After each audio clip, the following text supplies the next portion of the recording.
And good evening, everybody. Welcome back to Kingsport 1894. Last week was intense. This week will be intimate.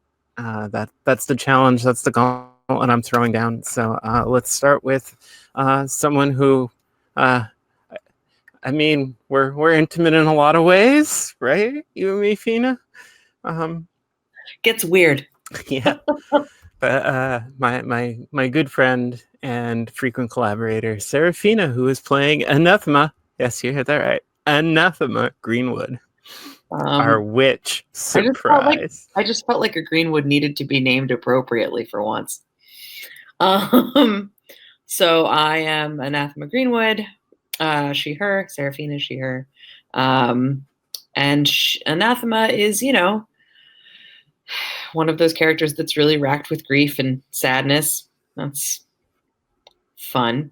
Last session, sort of discovered that her dead husband thinks that she killed him. She has no memory of doing that thing, so I'm curious to find out what's really going on. I'm sure he didn't really mean it. The dead don't speak the truth. Next up, someone I'm happy to have at our table because she's wonderful. Sarah, who is playing Margaret Foster, our Infernal. Yes, it's a skin I've wanted to do for a long time, and you're doing an excellent job in my Dark Power. So Sarah, she, her. Margaret, also she, her. And last session, spent a bit of time in like this industrial mashup of a city. Eventually found her way out. She's in her darkest self right now, so that's fun. It's a lot of, you don't really love me, but I was supposed to be alone when I went in that place, and I was not. Somebody came with me, and it is... Why, our next person, someone I'm also very happy to have at the table because he too is awesome. So please welcome Rich, who is playing Herman Cheltenham, Immortal. Thank you, Kat.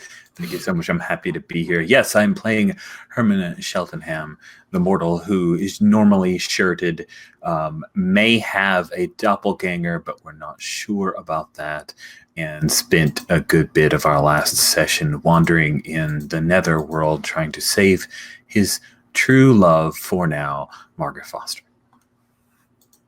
And I say for now because it's immortal. Well, yeah,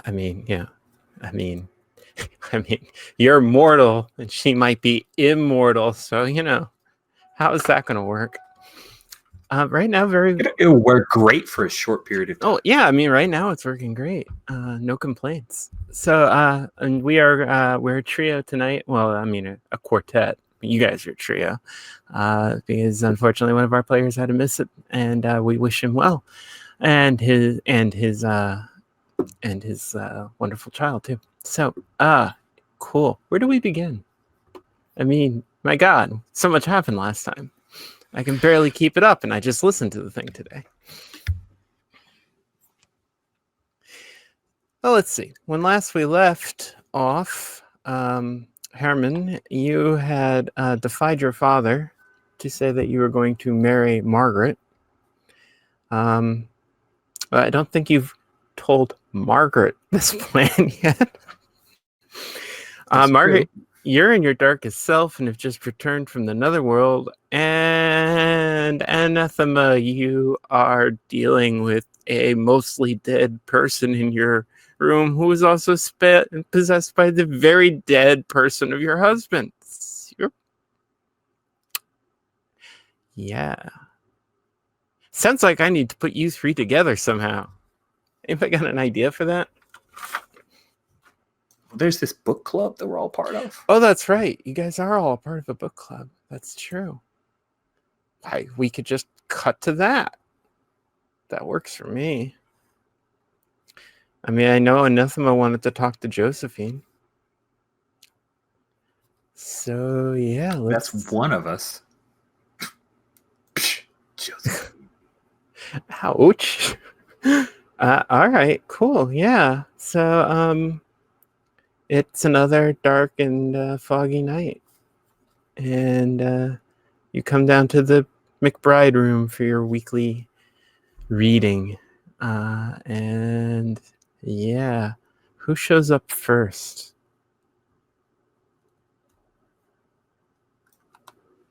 Oh, I it's think probably me. Okay, go for it. Wow. I was hoping to catch Josephine alone, but I can also. Oh, go for yeah. it then. If you've got Yeah, a that sounds plan. good. Okay, so yeah, you show up first, huh? Mhm. And you come in, and the only people who are there are, yes, Gertrude, who is still reading horrible French novels, and hiding kind of in the back of the room, Josephine. So Gertrude just waves at you. I nod at Gertrude and I walk over to where Josephine is. Is she like sitting in like one of the end chairs, or is she like standing in the back of the room? I think she's standing and trying to hide behind a chair. Yeah, I think I walk over and stand on the other side of the chair and say, I think you and I have something to discuss. I don't know what you mean. I think you do.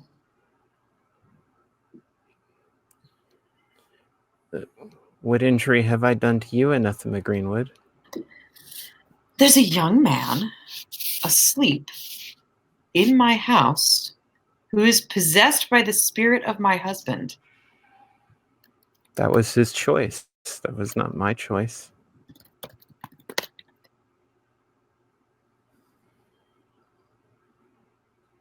Do you have any idea what you're meddling in? Oh, yes.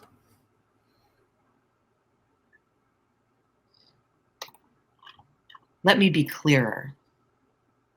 Do you have any idea that you are meddling with me? And do you think I'm to be afraid of you, Anathema Greenwood?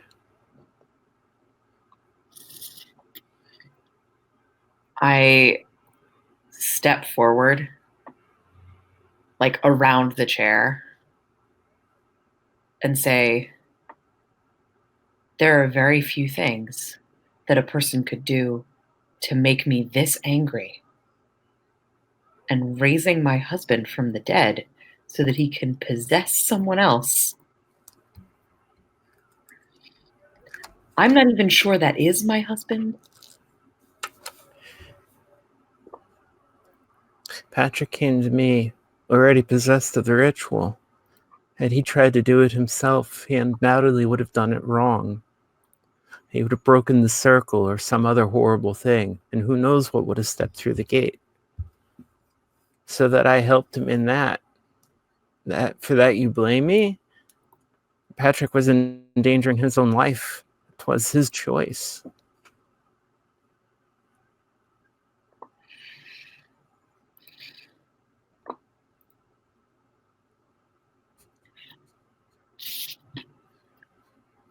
Could you not have done anything else? Speak to the spirit, maybe, instead of hauling him up from the underworld. You think it's so easy just to call upon the dead to speak? The dead are hungry, many of them, Anathema Greenwood. Someone of your ancestry should need no reminding. And that is why we do not meddle. But you meddle already. Patrick Kelly is your friend. What thing keeps him walking if it is not hunger? What do you mean? Have you checked Patrick for a pulse? She kind of draws herself up and pulls the black shawl around her and says, I think that you mistake me for someone other than myself. I think you mistake me for someone that you have created in your mind and have never looked once at the real me. If you had, then maybe you would have seen that I am as desirous of help as Patrick and far more desperate for it. And what do you desire help with? I think at that moment, Miss Leroy comes in, Great. and Josephine slinks around to her chair. Great. So I'm going to assume Herman and Margaret come together, since you seem to have been inseparable of late, which is probably good because it's keeping Herman from going into his darkest self. Keeping Herman from. I mean, oh, that's right. Keeping. All right. No, it's too late for you. That's right. So Mhm. yeah. You're already screwed. I mean, is this the same day? Or Yeah, I guess this is like the evening of that day. Did you guys have a busy day? Did you go on a picnic? Ooh, have you proposed to me? I think no. I think that Herman would clear it, like he wanted to clear it to his father, but he definitely wants something a little more presentational before he does pop the question. So I think there may have been times if you came, like I'm imagining that he would really want you to stay around the estates, and he may have excused himself a few times to have certain servants go and procure this and get that and other some such to try to prepare for the big moment. But yeah, he hasn't popped the question. And there's like, I've considered going home, but it's like here, if I go home, I know it's just going to be like doing chores and like being annoyed by my siblings. And here, like whenever Herman like leaves the room, it's like I can feel that cold like seeping back in, and I'm always just like 2 seconds away from what's his name? Jabez? Yeah, like talking to Javis, and then like Herman comes back in, and it's can't do it. Aww. That's so beautiful. And so asking for ill fate. Awesome. So I guess you guys come in and see that Miss Leroy is already there, and that Anathema has wrapped her shawl around her quite witchily and looks upset about things.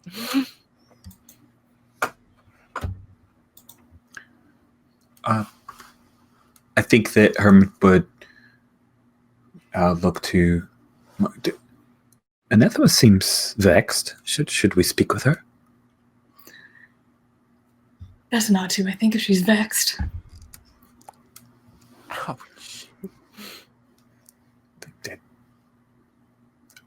I'm sure that we're not at fault, darling. Well, then speak to her. I'm going to find my seat. Oh, very well. Herman will walk her over to her seat, but then stop and realize maybe that's a little much, and that he'll turn kind of on the ball of his left foot and march up to Anathema. Are you all right? You seem troubled. You're muted. I forgot that I did that. Thank you. I think Anathema is curled up in her usual seat with her shawl wrapped around her. And she looks at Herman and just says, I feel... Herman, remember when you were telling me about there being another you? Yes. I'm worried that there might be another me. Whatever has happened. So, someone has said that they saw me do something terrible, but I didn't do that thing. And so I can only assume that there's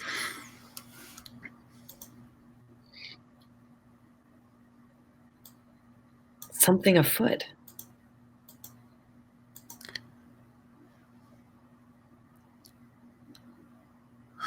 Perhaps it is like two sides of a coin, Herman says, recalling the night before with Jabez and that very odd display. Two sides of a coin. Yes. Perhaps you are only one side or the other. I spoke with one of Margaret's friends last night. Recall? In the woods? Mm. It was an Yeah. explanation that he offered to me about my own concerns. I still have not puzzled out if this other side of the coin wishes to steal my life. Can't have it. Hmm.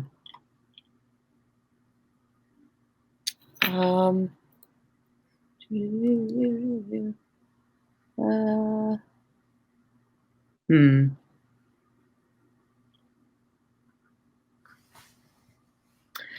Yeah, so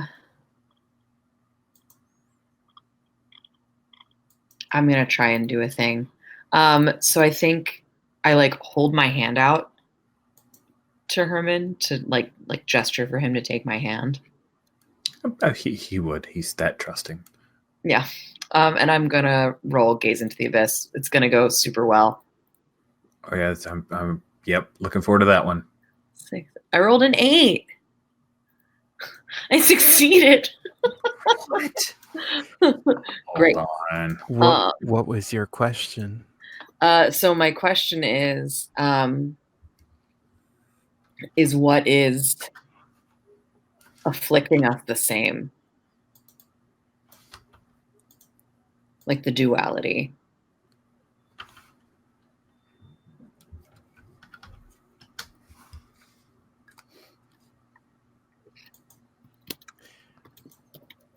So, you're on a stage and you see people dressed up as you and Herman and Margaret and Patrick, but they don't look quite like you. And you hear somebody shout, "Okay," and they troop off, and they're like, "Stand-ins are done. Bring in the main cast."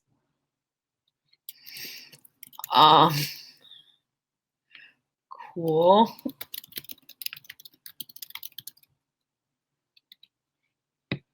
What's that?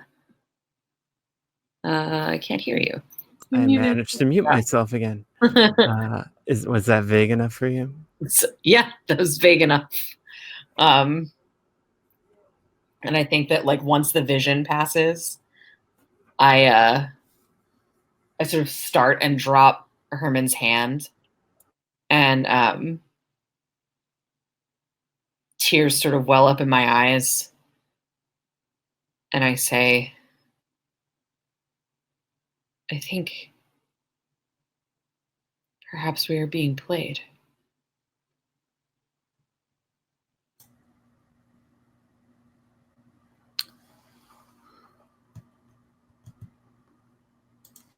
That is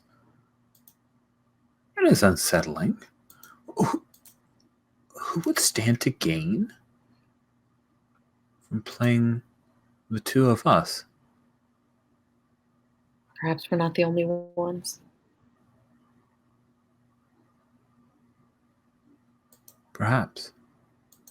Perhaps this friend of Margaret's is involved somehow. Boy, that would not surprise me. Yes. Their relationship seemed very odd.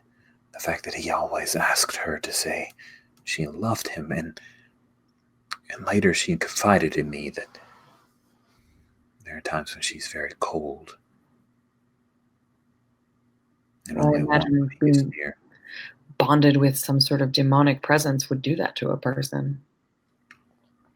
You think that this Mr. Jabez is some kind of demon? I mean, I would have to look into it, but normally things don't appear in my summoning circles unless they're from elsewhere. Ah, I see. I'm sorry. I must seem like some child. I care for her a great deal. I want to make sure She's a she's lovely safe. person.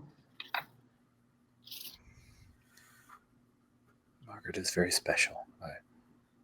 And if there is a demon who afflicts her, I would beg of your aid. Oh, we'll recompense you for your efforts. I think I would ask Margaret before attempting to. Can one be truly trusted if a demon is haunting you? I know many people who have made bargains, deals, partnerships with other beings for many purposes. I tend to not dally in exorcism when I know that I am not wanted. Oh, very troubling. Thank you. I should take my seat. Of course. A very troubled Herman heads to his very comfortable chair and looks across at Margaret. I think if we can, because this conversation's been somewhat pretty long. lengthy. Yeah. Whoops, sorry. And I think she sat down, and after,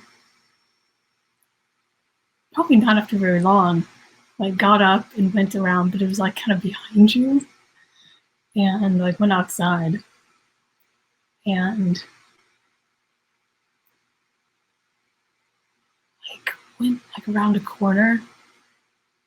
And there's the window spilling light out, but she's not standing in the light, and she puts her head against the brick wall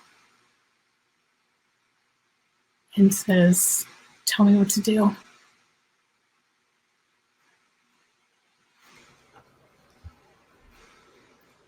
Do you feel alone, Margaret Foster?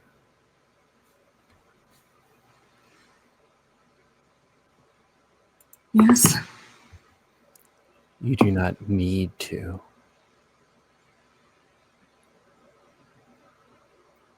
I just need you. Just make it stop.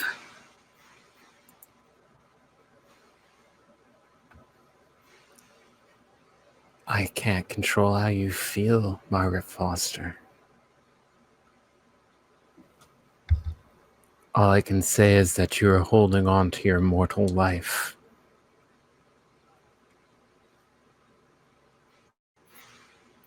It feels better when you hear it.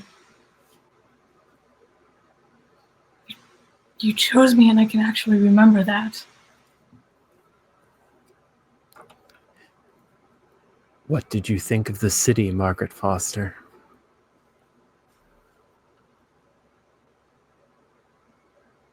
It was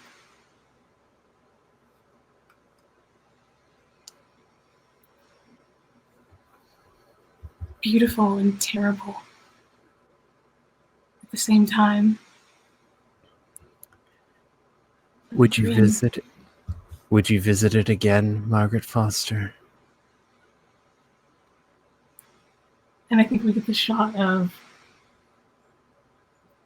her turning to face him, or the darkness if he's not there. And we can see through the window people coming in and taking their seats. And probably Herman and Anathema finishing up the conversation. And she says, "Will you be there with me this time?"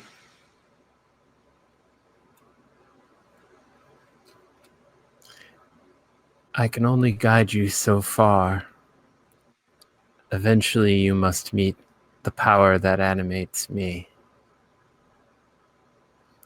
But to do that, Margaret Foster, you must do that which is most difficult.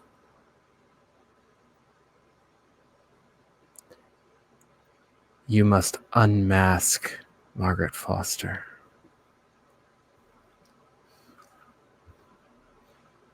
I don't understand what that means.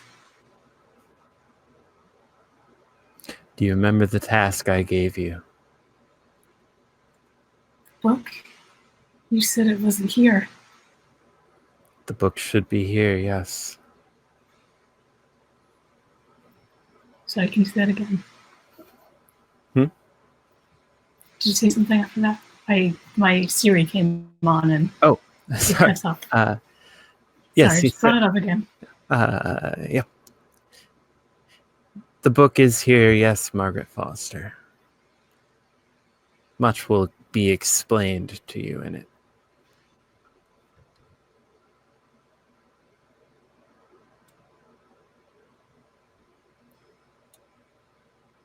You can't just tell me. I thought you could teach me everything I needed to know. Oh, I have taught you what you need to know. Now you must, like any good student, learn to use it for yourself. That is why I chose you, Margaret Foster. Think you the only one that my master had his eye on?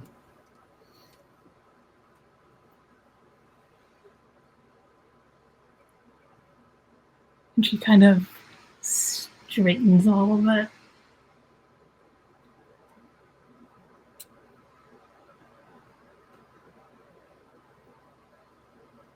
Then I'll get it.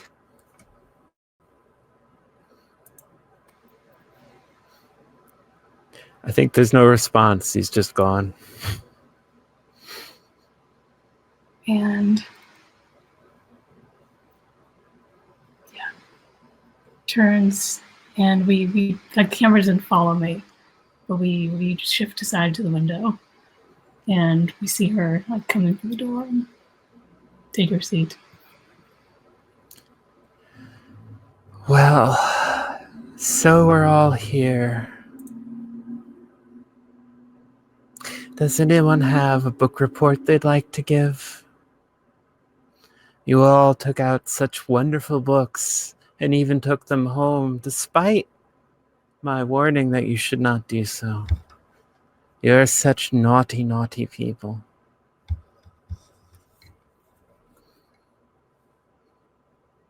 No one? No one wishes to share anything that has happened to them? Not even you, Anathema? You always look like you have such interesting stories to tell. I have stories I could tell. We're in a library, dear. This is a room made of story. I'm curious where you fit in my stories.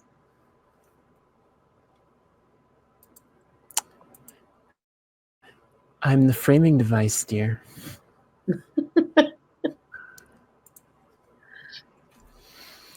Have you not read your Scheherazade? I have. I tell stories to my sultan of strange people who live in a small, mist-shrouded town full of mysticism and magic, death and life, and their admixture. Who is your sultan? I am sure that that is between me and my sultan, though mayn't you wish to know? May she wish to ask me a question, Anathema? I think Anathema stands up and says, I know the world is full of mystery, and I know that you would prefer that you be veiled and obscure with your strange talk of Shahrazads and sultans. But I want to know what you've done to us in this place. Bold, brave girl, barely out of your veil, and think that you'll give a brave face to the world.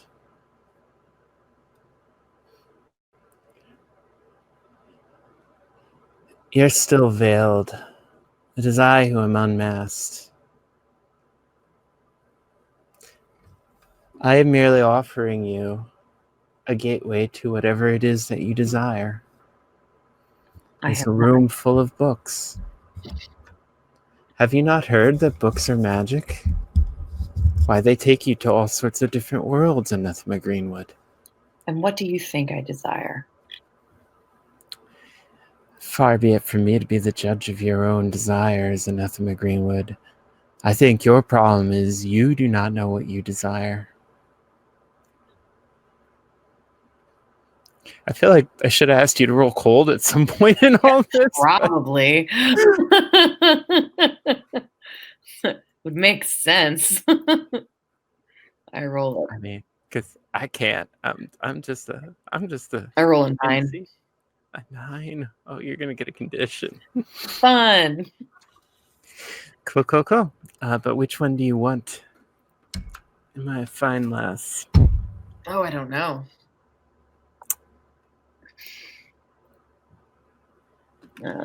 Does Miss Leroy have a string on you? I don't think she does. No, I don't think she does. Nope, she has one on Herman. I would like to gain a string on her. That's fantastic. What a brilliant idea. I'm going to give you a condition back. Your condition is veiled. Cool.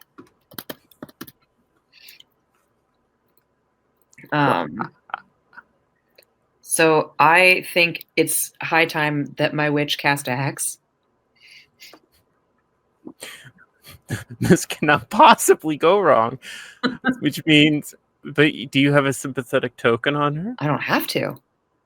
No, you don't, but then it is incredibly obvious that you're casting witchcraft. Yup. Yup. It's fine with me. I rolled a 10. Well, this is entertaining. And I think I am going to cast illusions because as far as I'm concerned, she has been doing that to us. And the way that this looks is that Anathema looks her straight in the eye and begins speaking in tongues. And no one in the room can really understand exactly what she's saying. Some words are in English, some words come through that are like very obviously the thing. But the gist and the thing that I think she probably understands what I'm saying, right? It's probably a fair bet she's reasonably conversant in Aklo and several other dialects. I cast illusions on her and I cast them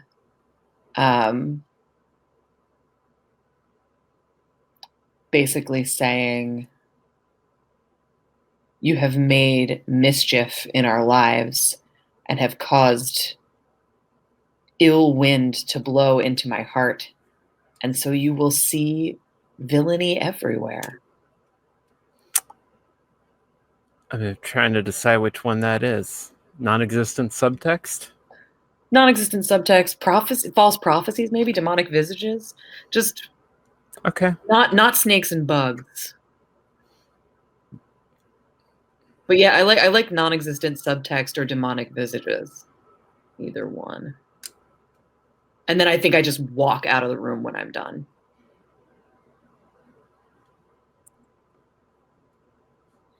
Cool. So Miss Leroy is very quiet for a while, and the rest of you just see a tear roll down her face. And finally she just says, "Go and read or go. My teaching's done tonight."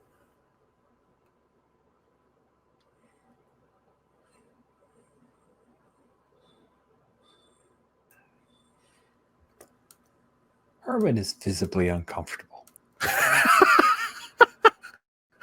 You mean more? Yes, definitely more.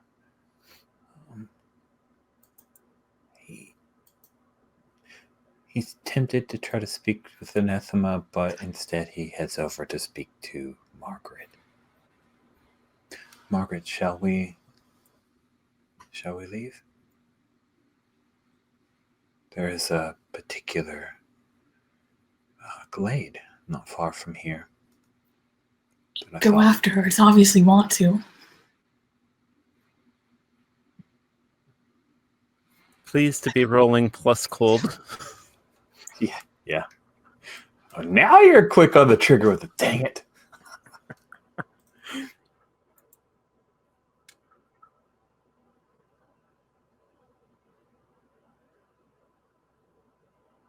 That is not very much at all. Cool. Experience. Experience is good and enlivens the soul. Let's see. Okay. I think Oscar breaks in on you two and says, say, Herman, old man, Elizabeth and I, well, we've heard the damnedest rumor. I don't suppose you would mind having a drink. He looks to Margaret. There's the temptation to ask her, but then after what she just said, he thinks, Margaret, would you care to join us?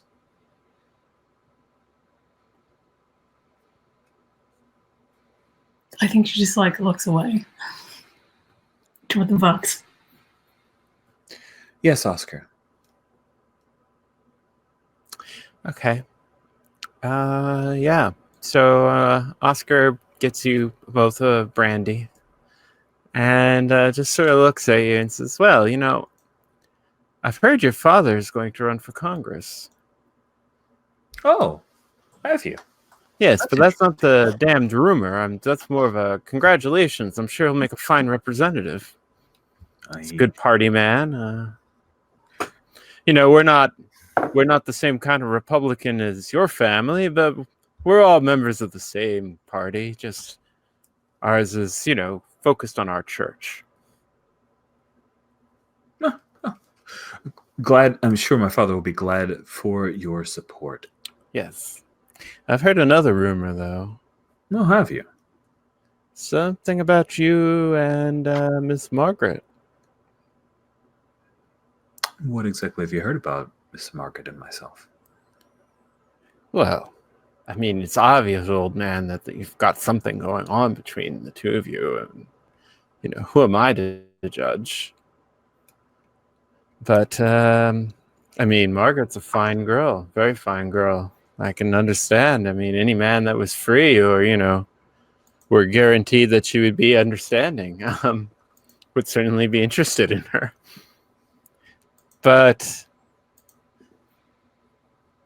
you're a Cheltenham. Your father's built himself up from nothing to join me and the Green and the Fairchilds and the rest of the families of this town. Why would you want to stoop to marry a Foster? I would like to roll to run away, because I am standing right here. You are quiet, aren't you? Yes, why don't you make that volatile roll? Before you run away, you will notice that Herman is getting visibly angry. But yes, it probably makes sense for you to run away. So that is... Oh, no. That's a 6. Awesome. Cool.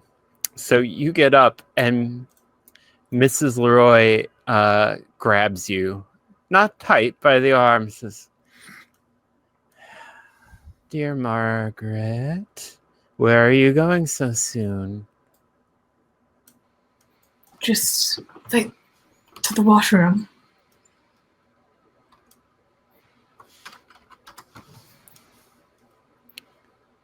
It might actually be the truth.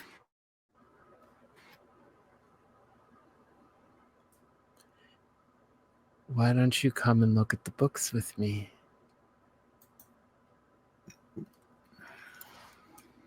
And she'll go, like, grudgingly, and then it dawns, like, oh, that's who I'm supposed to be anyway.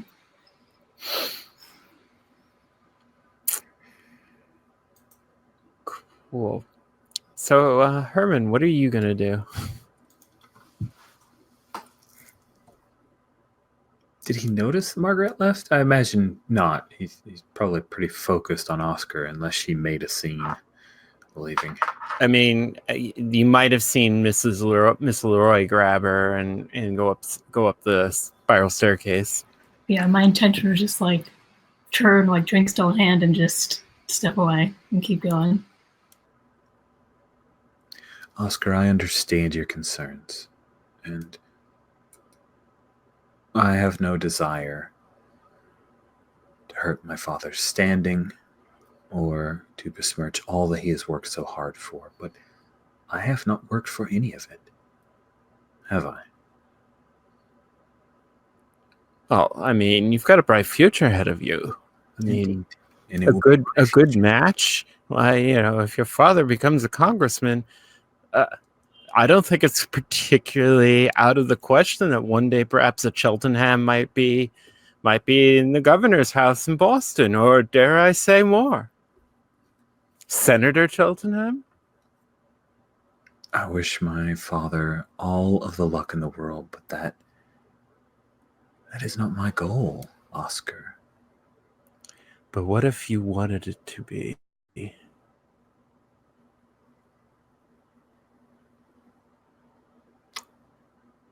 What do you mean? I'm just saying, old man, the support of my family and other families related to mine can be very powerful. And what would it take to earn that support? We would just need to know that you're one of us. Are you saying that my attachment and affection for Margaret Foster would be some kind of proof that I am not one of you? I'm saying that, well, do you know Lydia Baxter? She's a fine girl, 16 years old. One of our families.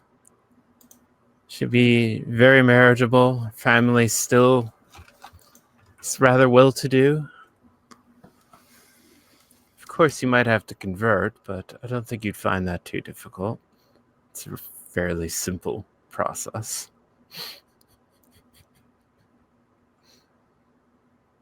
I'm afraid I'll have to decline this time. But thank you very much for your offer, Oscar.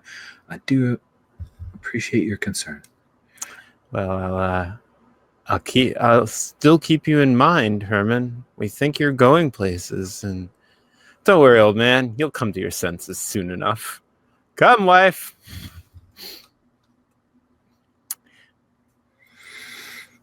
I'll start walking up the stairs to the creeper. I would like to know where did Anathema flee off to? Oh, I think she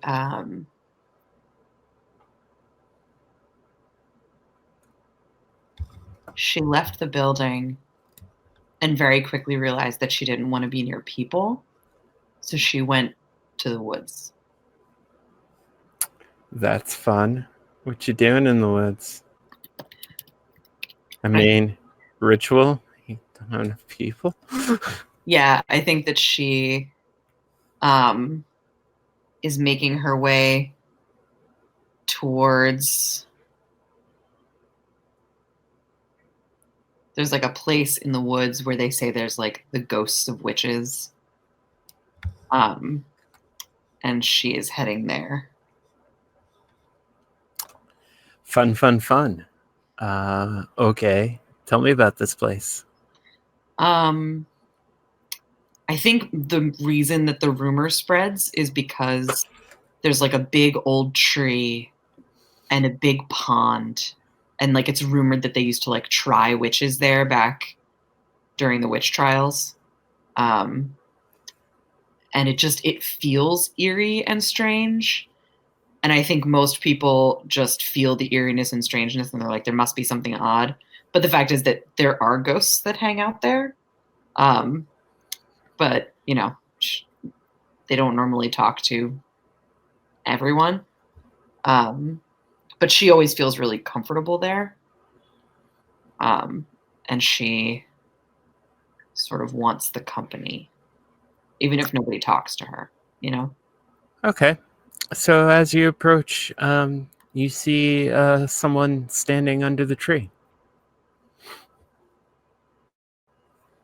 Can I see through them? No. However, their dress might be described as rather antique. I think she walks up and stands, like comes to a stop a few feet away and says, good evening, sister. Why do you call me sister? Doth I know thou? Anyone who met their end here is my sister. Well, therein hangs the tale, doesn't it? I'm sure it does. 'Tis true, I met my first end here.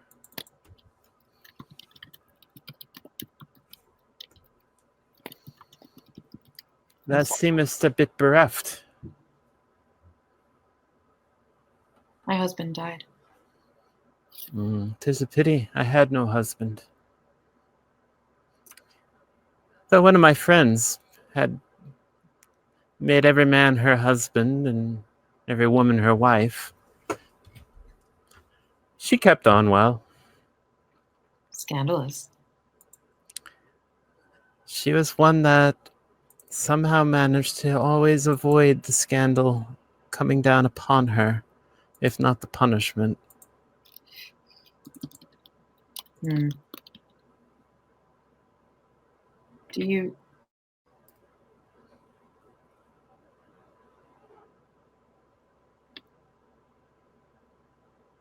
My family has always had witches in it. And I used to think that that was all fine and good. And now I wonder if we aren't all damned a little. Always had witches? What's thy name, girl? Greenwood? Well, I should have expected it. Young Greenwoods have always had the ability to see me easier than others. Perhaps because I was friends with your grandmam. Fortune? Aye. Doesn't surprise me. Are we damned? Do you think? What's in a damning? I've haunted these glands. What year is it? 1894. Well, here I've spent 2 centuries and didn't even know it. Imagine time is a little strange. What's time? 'Tis but a prison.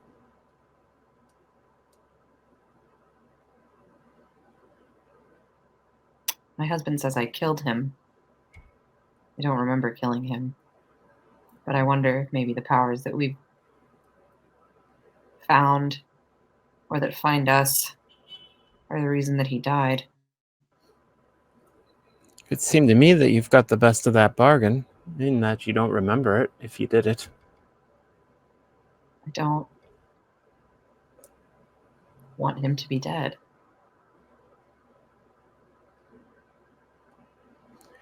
Well, saving you are like me or fortune, death is a thing that comes to all humans. 'Tis an inescapable fact. In my day, the preachers oft made a great deal of this matter. I imagine they did.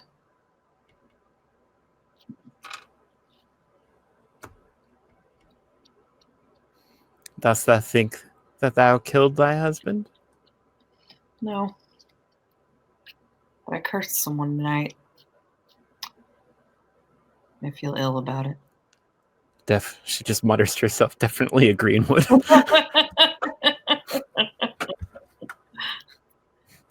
I feel ill about it, though.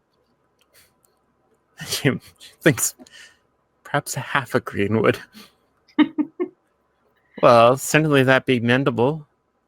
Release thy hex, make some sort of amends onto your target, beg her forgiveness. Part of me wants to.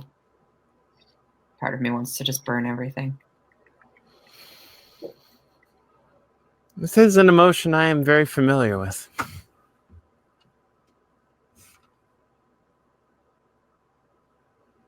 Can I sit with you for a while?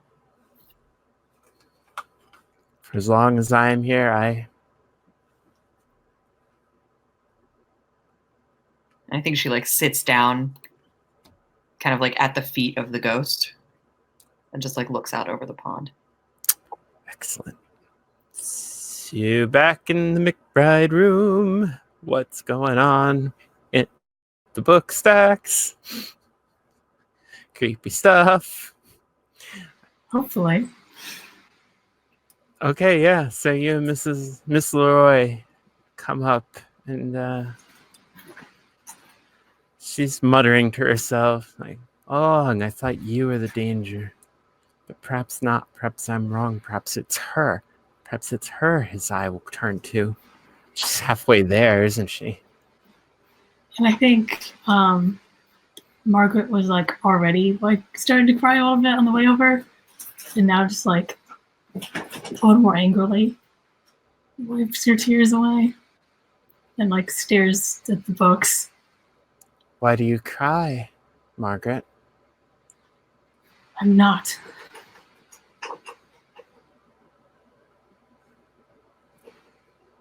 As you wish. Tears can be... Your tears can be made to go away.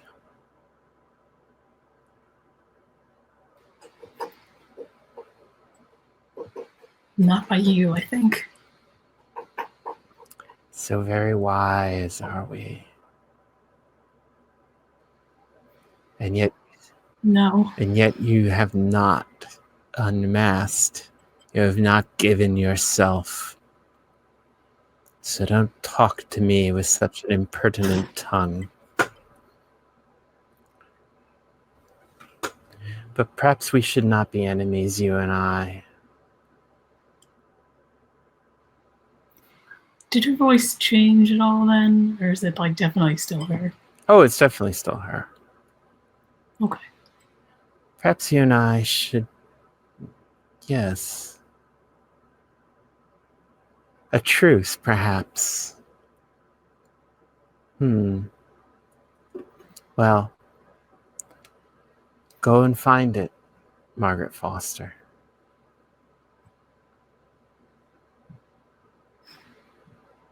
Then I'll step forward and because I've seen these books before.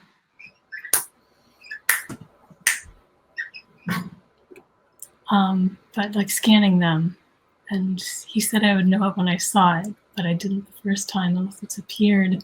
Is there anything new Why, that sure sounds like you're gazing into the abyss, doesn't it? It does. Boo-ha-ha.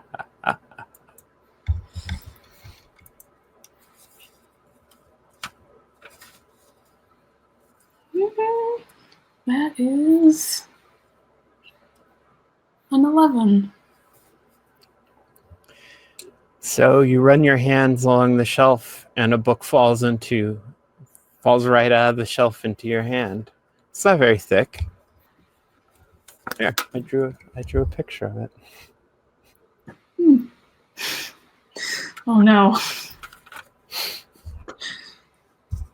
Well, that's not a good sign.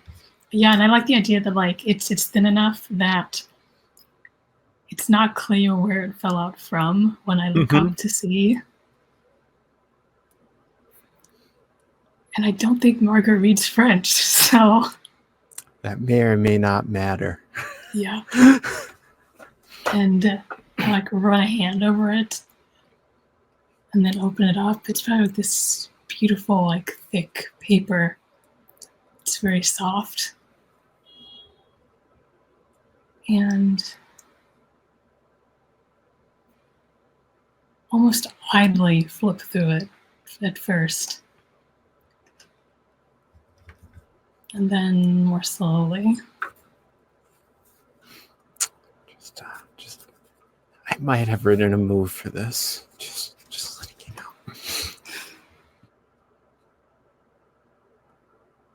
Okay, cool.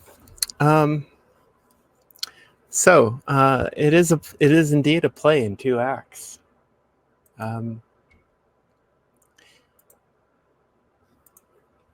So if you finish the first act, you can take +1 ongoing to gazing into the abyss. Finish isn't finish reading? Just that's if you read the first act. I think she reads it as quickly as she can. Cool. So Herman, when you come up, you find that Margaret's got her face buried in this little book. Is she by herself? As a matter of fact, yes. Herman will clear his throat. Stop moving closer. And I think she doesn't hear you. But you see it's like turn another page. Margaret, I wanted to speak with you. I believe And like book just snapped shut again. Oh. Herman. Hello. What are you doing? I came chasing after you. You didn't have to. You shouldn't have. I want to. You're the person that I want to be with.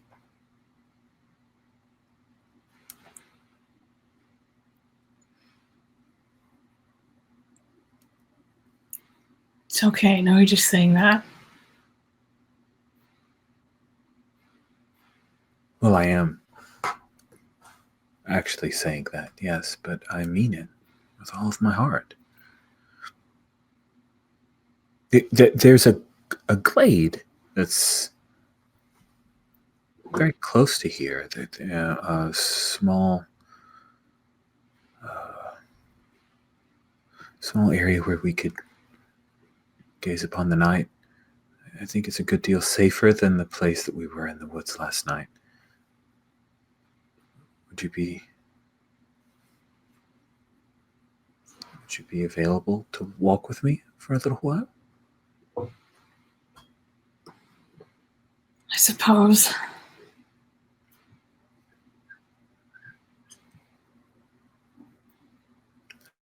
Well, good. Did you last night?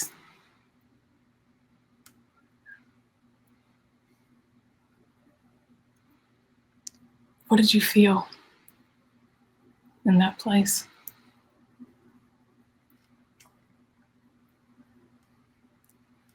A good deal of confusion. And it was a bit of a crucible, I think, for me, perhaps, to help me to understand how much, how important you are.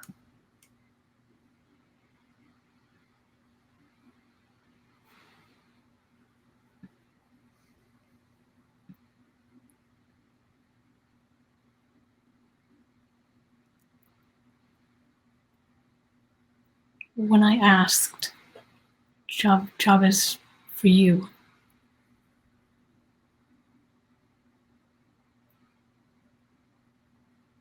You came to me the next day.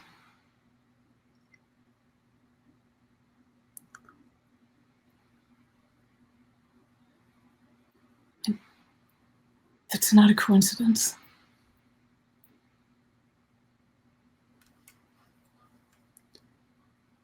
Margaret, I was always here.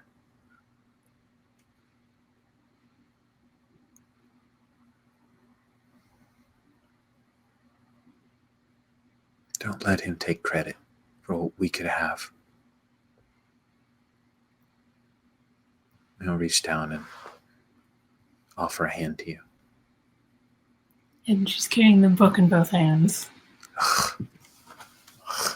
Stupid book.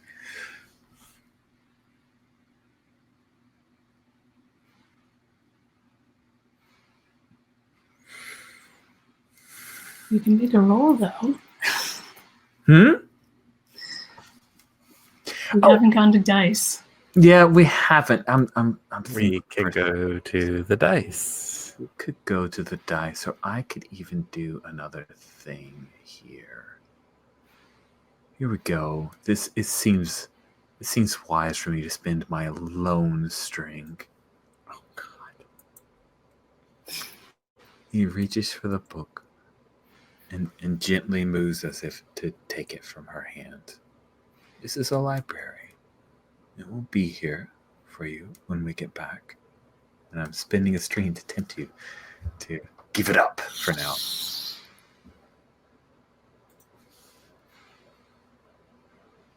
I think she holds on to it for, like, you try to take it and then you try to take it again, and then she lets it go.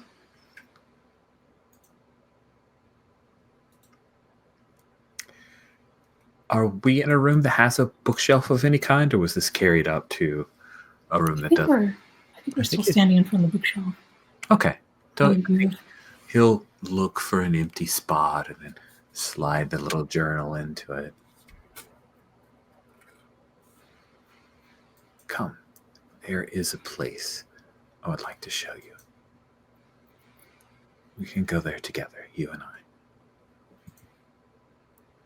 And she doesn't take your hand, but like as she turns, just like the back of her hand kind of brushes yours. And she heads out. And then like stops because she doesn't know where she's going. There's a soft laugh, and then he picks out a direction. He's going to pace this out. He knows exactly where this place is. On the way, he walks slow and asks,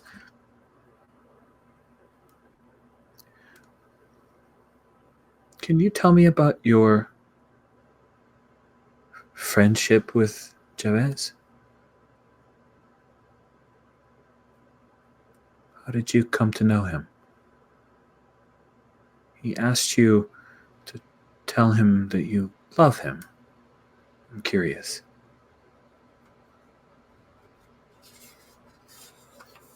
He just appeared one day. I was at home near the forest. And then he was there also. And we talked for a very long time. I think I missed dinner through the whole night.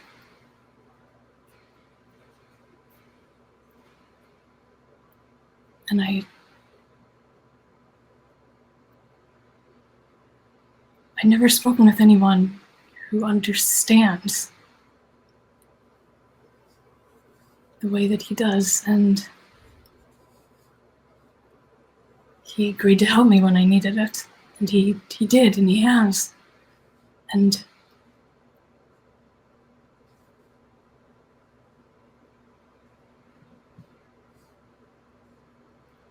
I feel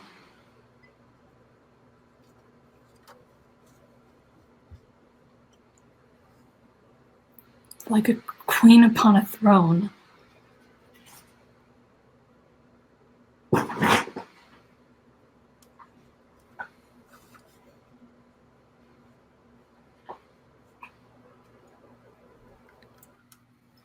And I know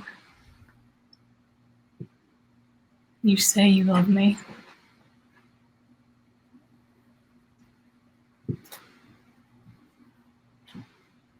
But it doesn't feel like that. I see.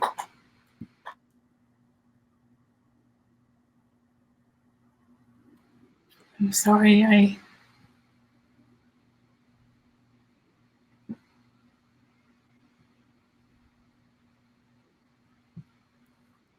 didn't think I'd ever have to say this.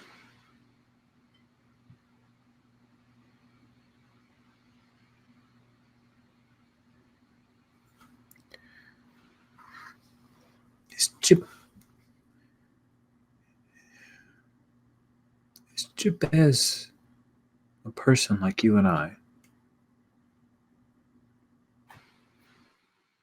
It does not seem to be. No. Have you made a deal with him for his affection?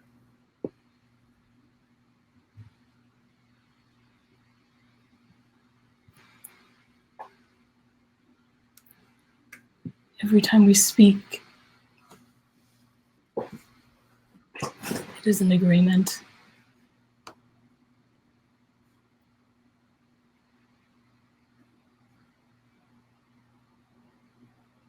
For his affection, for his favor. I would like to use a move.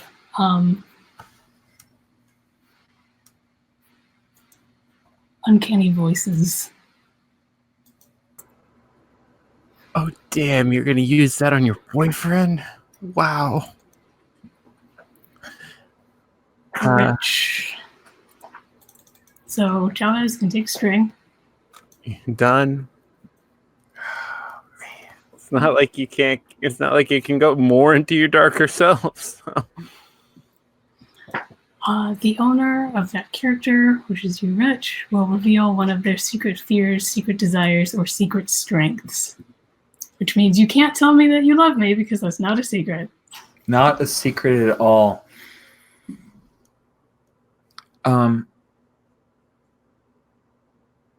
You see Herman.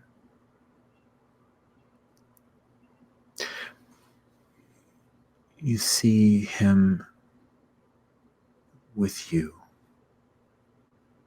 with 3 lovely children, in a ramshackle house with not enough food, with all that he's grown up knowing gone.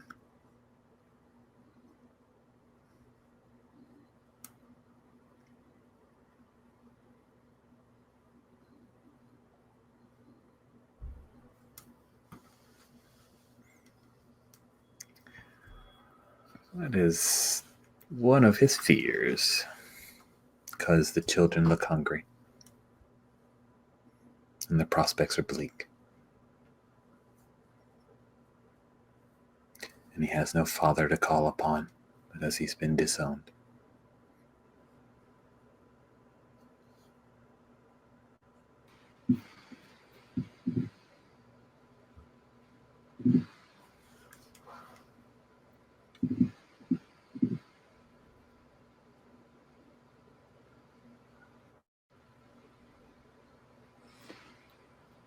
You deserve better than some house in the forest with children we can't feed.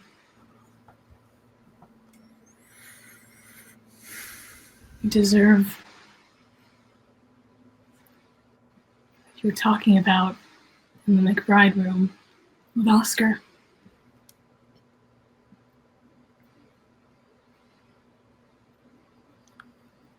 So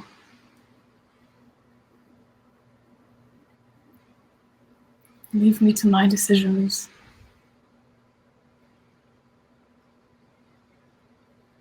And I'll leave you to yours. I'm going to pull a string here. 1 of 5.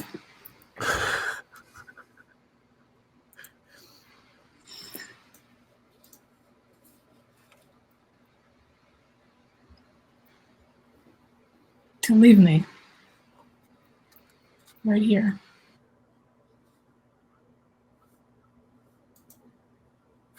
We've reached the glade, and I don't know if Kingsport has apple trees or not. Is it okay if there are apple trees and this is like a small little apple orchard? Okay, cool. I just didn't want to get told that I was foolish because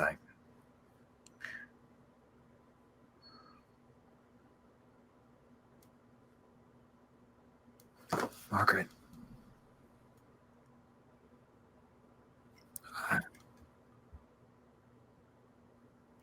I'm not Jabez. It seems that he has powers that I will never possess. And I did offer you love. And I'm sorry that you don't want it.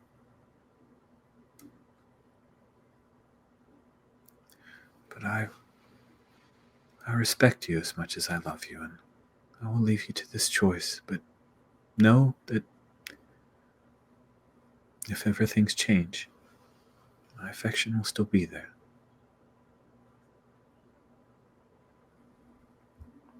And he walks over to one of the trees and bends down and picks up an apple, slides it into his jacket pocket. May I walk you back to the house so that you may go home?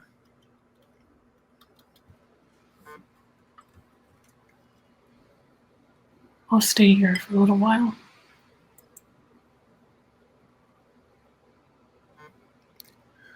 Just go. I will. Be careful. And he turns and starts to walk back to the house, reaching in to pull the apple out of his pocket and digging into the little place near the core where the servants had placed his grandmother's ring. He fishes that out of the apple and slides it into his jacket pocket and drops the apple. And as soon as you're out of earshot, Margaret just starts sobbing. Oh God. So this seems like a good place to have our break since we've broken everybody's heart. So why don't we come back in about 5 minutes or so? So, wow, everybody just had the worst night, didn't they? My night was so bad I just had to hang out with dead bitches. I mean, it was a for the friendly ghost. I do love A for the Friendly Ghost. Cool. So yeah, where shall we go from this? I feel like we've kind of said everything we want to say about that night, maybe, but I do want to note that I go back to the McBride room and read the rest of that book if I can. oh good. I have a move for you.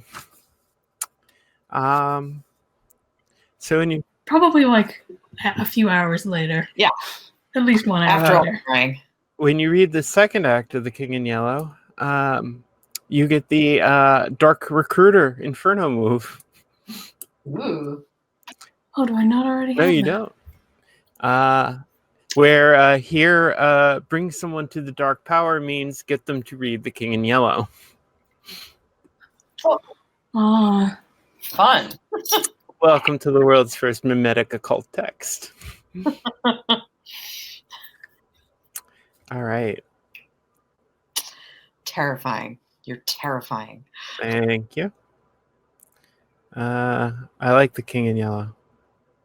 I probably like playing Nyarlathotep the best, but The King in Yellow, you guys are doing a very good job because it's kind of the paranoid weirdness that I've always wanted to get, and I wasn't always able to hit the last time I did something like this. Okay, cool. So who shall we check in on first after your terrible night? I think you, Anathema, since you might have to leave soon. So Yep. actually, Falls under the tree. do we want maybe to throw some people together? Yeah, I wouldn't mind talking to Margaret. Oh God. Okay then. Yeah. Dark-hearted bitches of the world, unite. So you just go over to her house, I guess? Yeah, I think I wind up falling asleep under the tree. And then the next day I don't even go home. I go straight to Margaret's house. I'm curious what my parents said when I showed up after like 2 days. Of being gone. Yeah, how do you feel this morning, Margaret? My eyes feel very tired. I bet. Well, Or I feel great. I mean, you get back to your house, which of course is exactly the way you remember it. Well painted, with manicured, with a new carriage house on the side. Wait, what? And inside, your mother is wearing her nice yellow dress that she likes to wear during the days, and she says, "Oh, darling, we had some new packages arrive. I think they must be the fashions from Paris that we were looking at."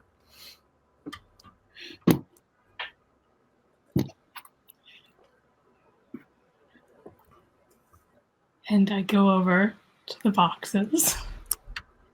And they're stacked exactly the same as they were the first time. Pretty much, yeah. Great. And opening them, do I find a yellow Yes, dress? you do. You find more than that, though. In the hat box, under the hat, there is a mask. Pure white porcelain mask.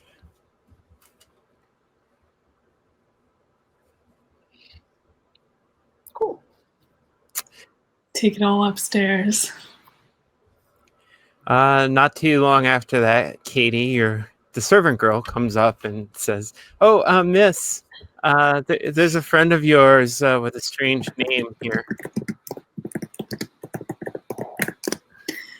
And Margaret kind of mutters, or just thinks to herself, I think, this is all strange, but I've seen stranger, I suppose. And I'll go down. Well, I think I get like out the door and halfway down the hallway before I realize I'm still holding the mask.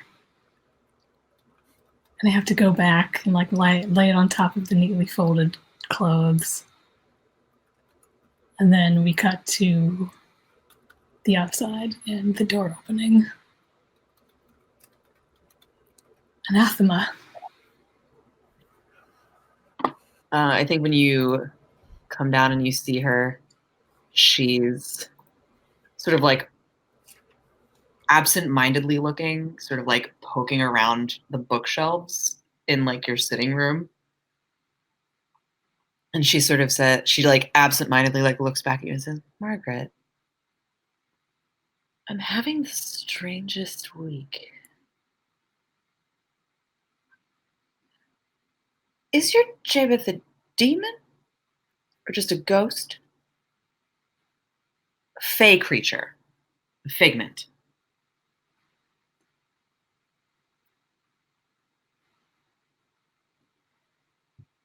Are you averse to a little research, Anathema? What kind of research? And I take down a thin book from the bookshelf. This might illuminate some things.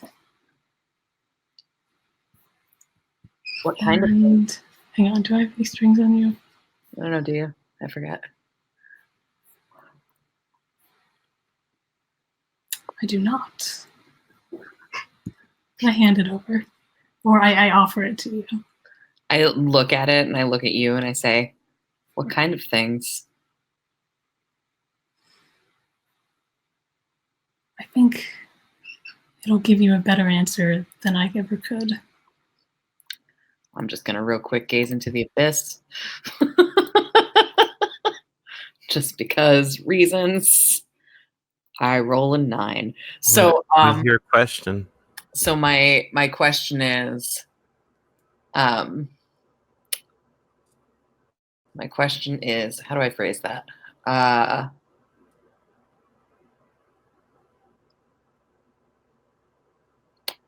Will this do me harm? Because I don't trust you. I like you, but I don't trust you.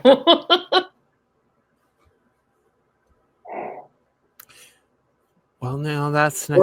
or like, am I being coerced? I guess is really the question.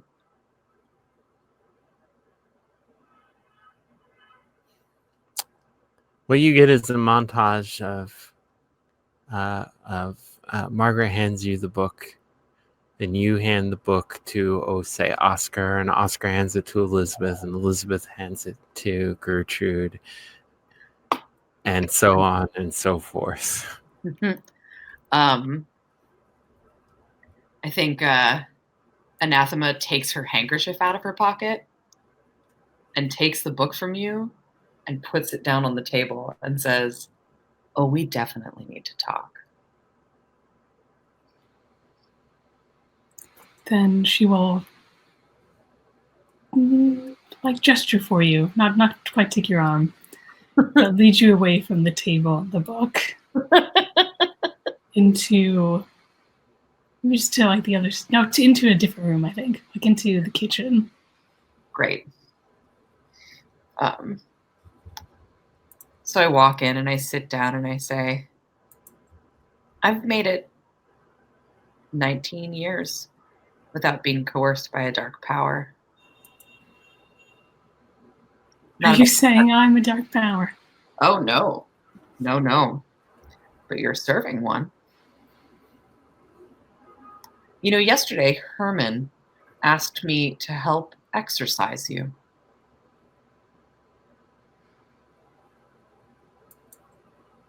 I've spoken with Herman.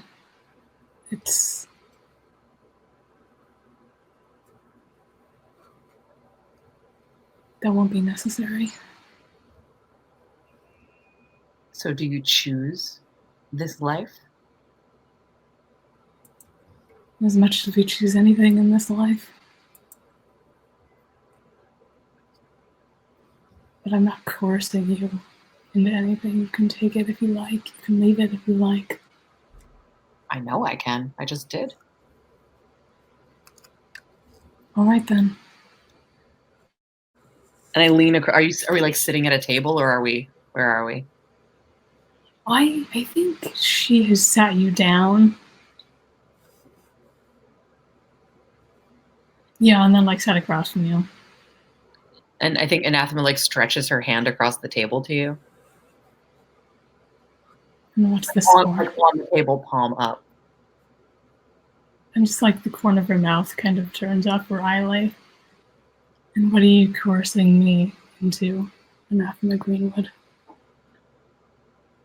If I wanted to hex you, I could.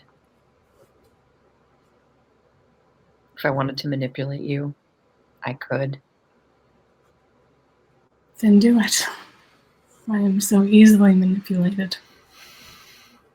I'm asking if you want help.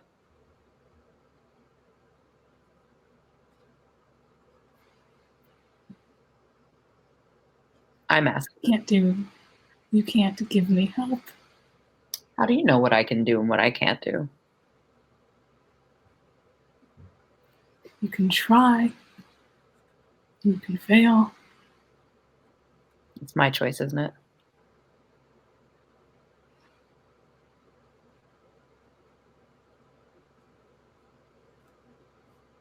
Then you're not asking me. I'm asking if you're in what you're in willingly.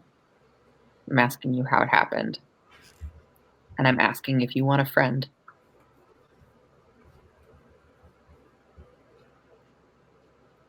If you were my friend, you would have come to me long ago. So you're not allowed to have new friends?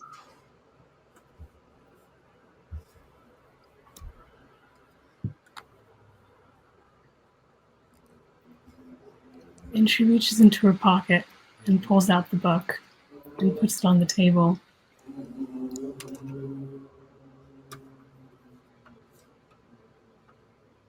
This is how you can help me.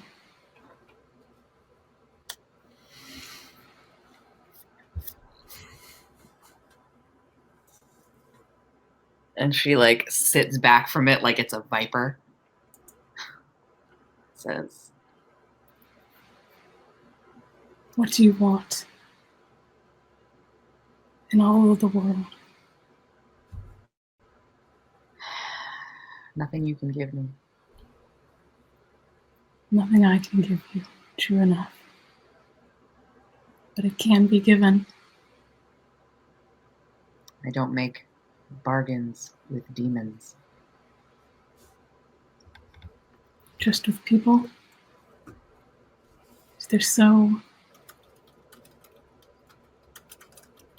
Is there any difference? With people, I have the power.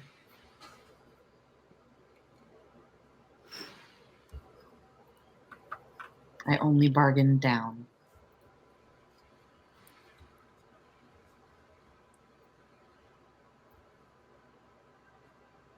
You are no demon.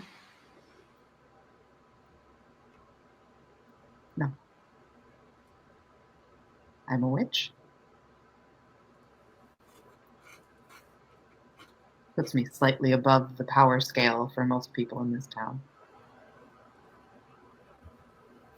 I don't want to be beholden to anyone.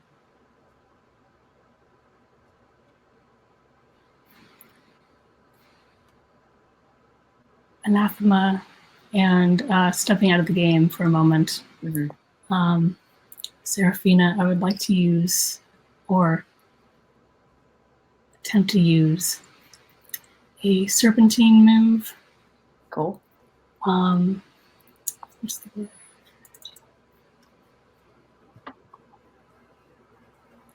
Unless you'd be cool with hypnotism instead, but I'd take it down to mesmerizing.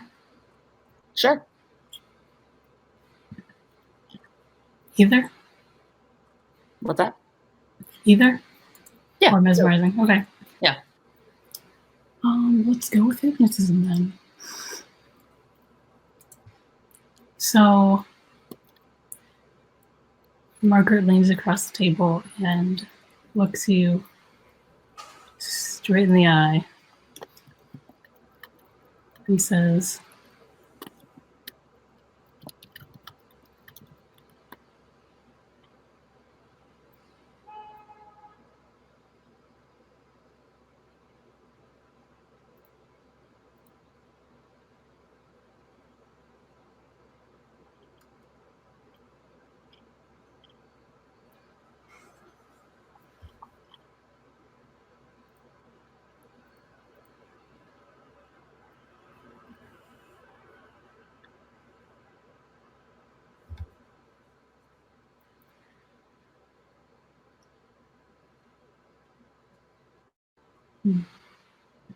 tell me, what you fear most? All of it. Ooh. And I do have to roll for this. Yeah, go for it.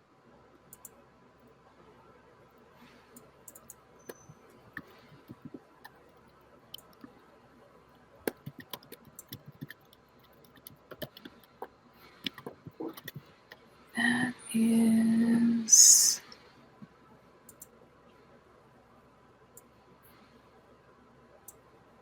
an 8. So I'm going to choose you. They know exactly what you've done. Ooh. So you have to tell me exactly what you. So I know that this has happened. Mm-hmm. Okay, great. So. I'll just give Jabez that extra string now. Thanks. Yeah. So I think like Anathema sort of sits straight up in the way that hypnotized people do. And she says,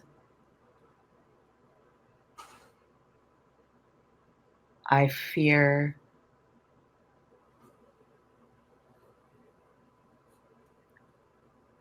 that the person that I was when I was with my husband was a fake.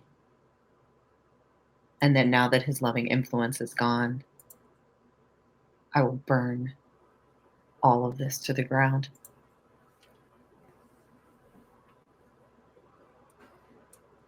And that all my gentleness went into the grave with him.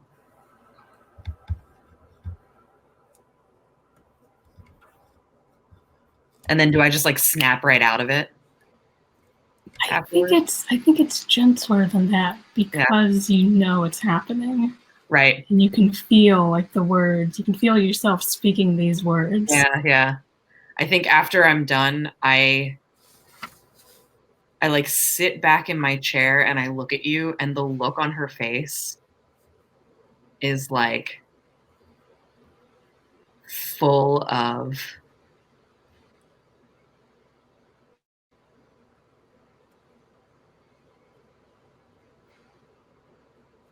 the same fear that she was expressing to you. And she looks at you and she says, well, you've picked an interesting way to make me an enemy.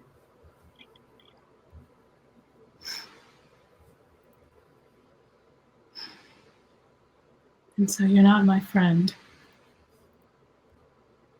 So leave me alone. Oh, I won't be doing that. And she gets up and leaves the room.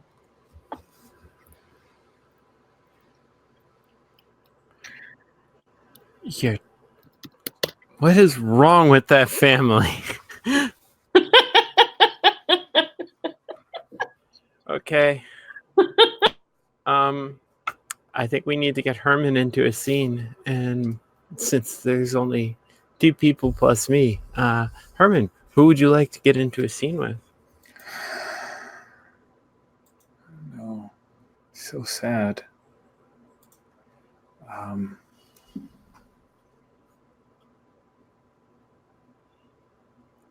I mean, I could see Anathema coming storming over to your house now. I wouldn't be opposed, and since we only have Anathema for 15 more minutes, it might be fun. I mean, I'm down. Or I could run into you as I'm leaving. You know what? I go straight to your house. Or maybe you see me like stomping by. I don't think I seek you out. Maybe you come upon him sitting on a bench Looking miserable. Yeah, I think he's reading some William Butler Yeats and feeling really bad for himself mostly. Yeah. Great. So she's like storming down the street like a thunderstorm, and she sees you and like starts to walk past you and then stops and then starts to walk again and then stops and then turns and is like, well, you look miserable. Hello, Anathema. I won't lie and say it's good to see you. It's not very good at all. Nothing's very good. How are you? You seem upset.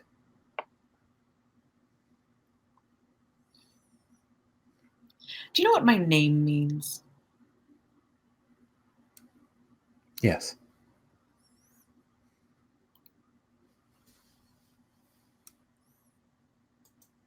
Sometimes I think it's fate.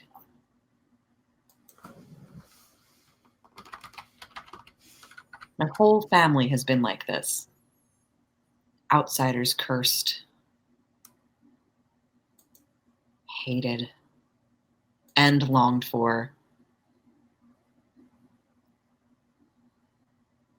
And I can't think of a single time that I have attempted to make a friend or be loved that it hasn't turned to shit.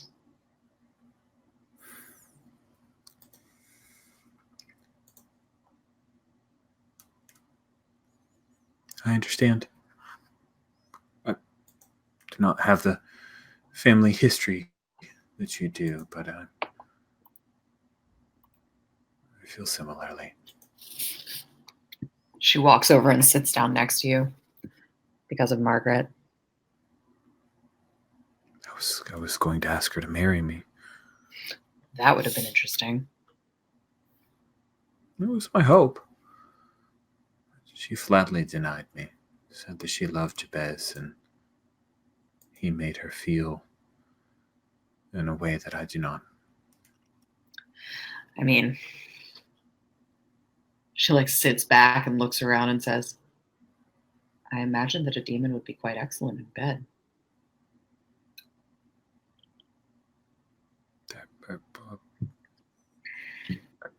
Not entirely sure how to respond to that.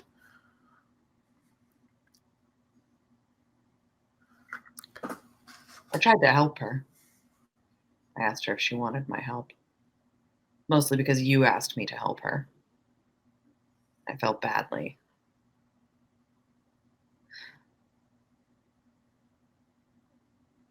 Then she hypnotized me, and now I no longer feel badly. But I want to feel badly, but I also want to destroy her. I would appreciate it if you would not. I'm sorry that she hypnotized you? Like the mesmerists? Sort of. Thank you for trying to reach out to her. I'm sorry that it went as well as it did with me. You're too sweet a man to live in this town, you know. It's the only town I have lived in. You could take all of your money and go someplace else. My father has reminded me it is not all of my money at all. It is his, in his name, and all that he has earned.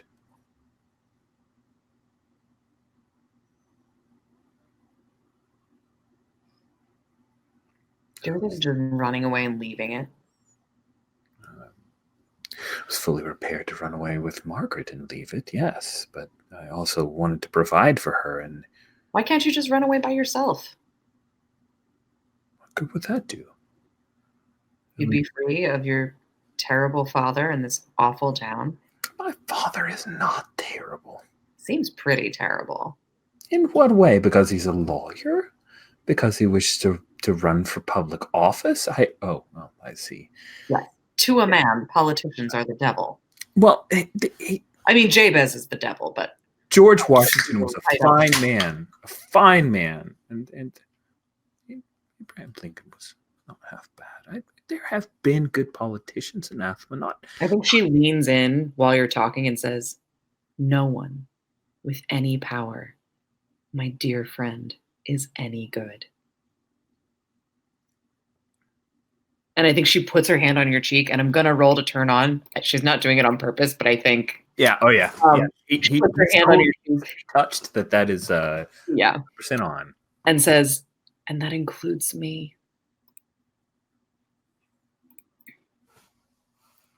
Oh, God. I rolled a 7. Woo! Oh, thank God.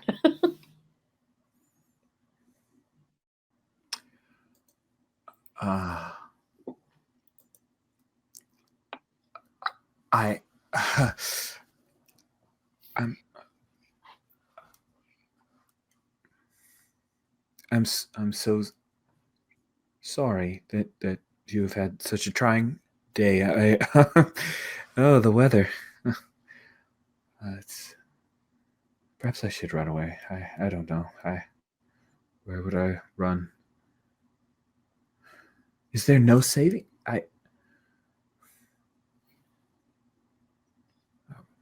Lost. Are you all right, Herman? No. Far from all right. I'm lovesick, spurned, terribly spoiled because I feel that there's nothing else I can do. You know you're not just worth some marriage to some woman, right?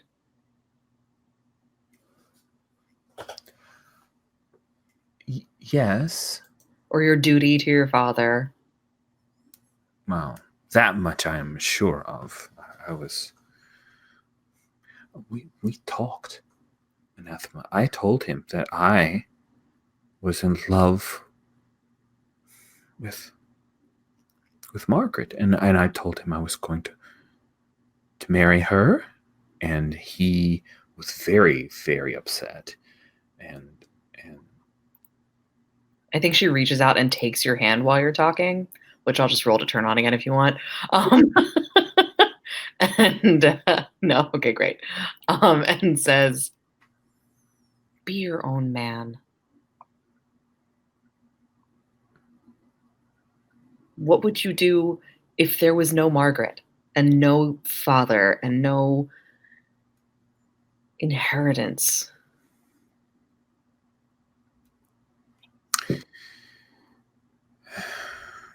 I would proceed on to college. We are assuming that my father would pay for it because there is no scholarship that could carry me.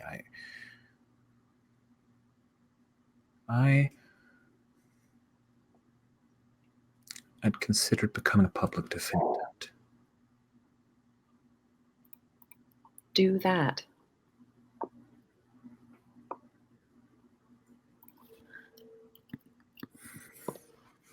Perhaps you're right.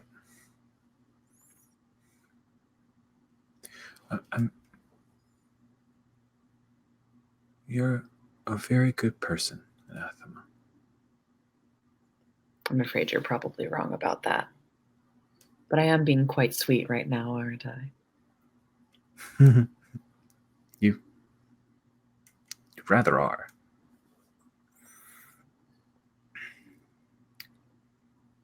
And it's appreciated.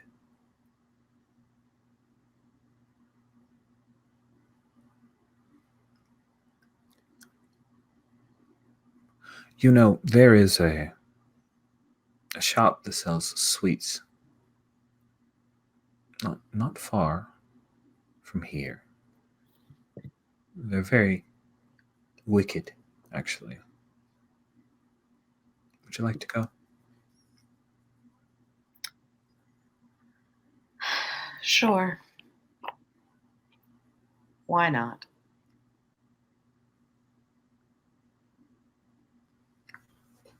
He will stand up and offer his arm. Great. Oh, Herman.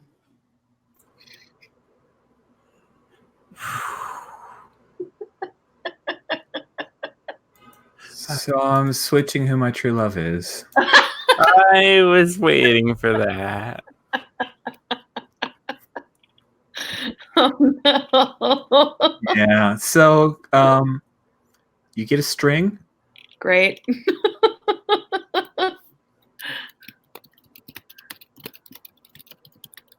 And I don't get any strings on you. Great. Other than the fact that I saw you. As we're walking, what exactly did you take from my sister Hazel? I've always wanted to know. You know, she had a rather scandalous set of photographs. Of whom? You know those freak shows that tour with the circus? I'm aware of them, but I've never gone. She had several photos that she must have bought from there. Do I want to know what the photos were of exactly? Just bodies. Oh. Rather morbid stuff, as you ask me. Do we mean living bodies? I think they were alive. It's hard to tell with some of them. Oh, my ignorance is bliss. Everyone has some prurient interest that they sometimes indulge, Herman. Yes, but this is my sister we're talking about. I'd rather be ignorant of such things. Well, you asked. I did. If you want to remain ignorant, never ask questions. Yes. I'm cursed with occasional bouts of thirst for knowledge. I think she hugs your arm just a little bit and says, "Oh no, my dear. I think we know who in this town is cursed." Well, we learn from the proctor regardless. He smiles. Fantastic. And on that note, what's that? You people are the worst. We are the worst. On that note, I'm gonna go dog walk. I may make it back in time to say hi and stuff before, but in case I don't, I will see y'all later. Cool. Walk well. Yeah, I'm not even gonna sign off. I'm just gonna do the thing. Okay. Yeah. All right. Bye. Have fun with the puppet. Bye. Well, that was a thing. Cool. So we have some time. We may not want to go the whole length of things, but let's see what we can do.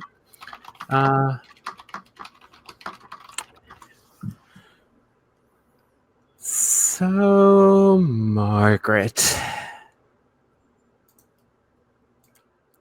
So you're at home, huh? What's your emotional state right now? I mean, it's that kind of you're sad, so you push people away to make yourself sadder because you think that's what you deserve. And I think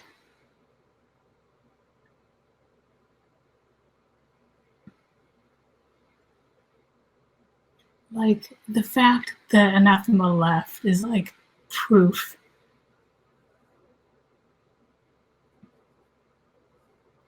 that the way she's feeling right now is the way she should be feeling.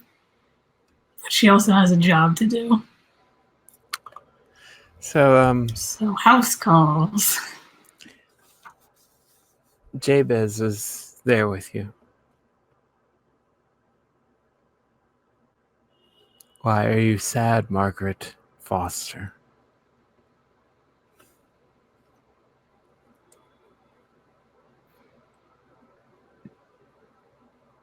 You should know that. Of all things you know. You mourn the mortal?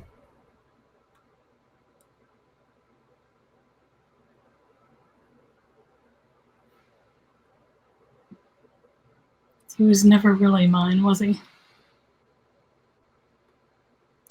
He was just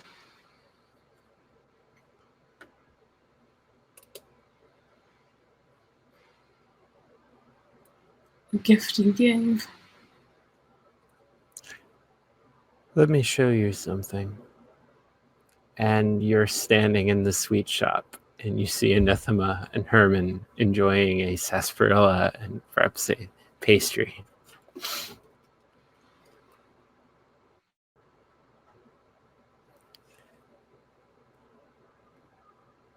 Why are you doing this? I want to remind you that you are a prisoner of time and entropy.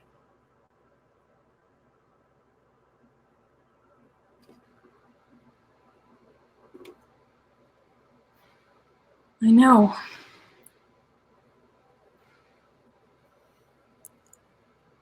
Everything fades away here, Margaret Forster.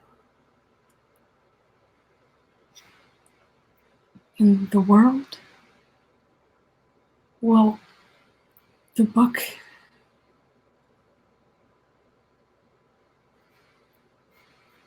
Ms. Leroy said we should have a truce between us, but I don't know what that means. And you said I should unmask myself, and I don't know what that means either.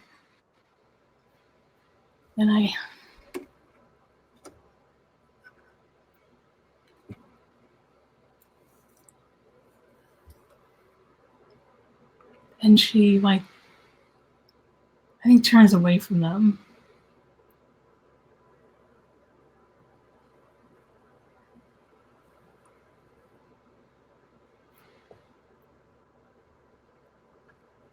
Is there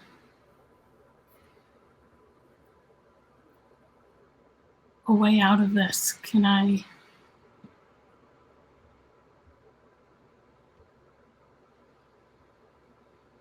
move outside of it?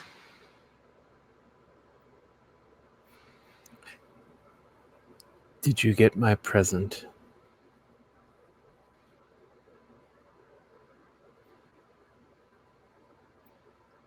Yes. Have you put it on yet? Not yet. Anathema came to the house. But she did not read the book. No. I tried. I felt that I was close, but she refused.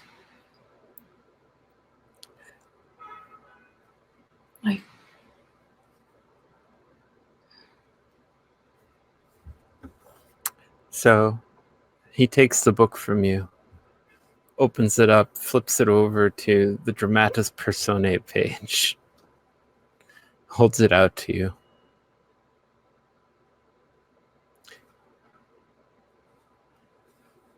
There are many parts to fill in this play.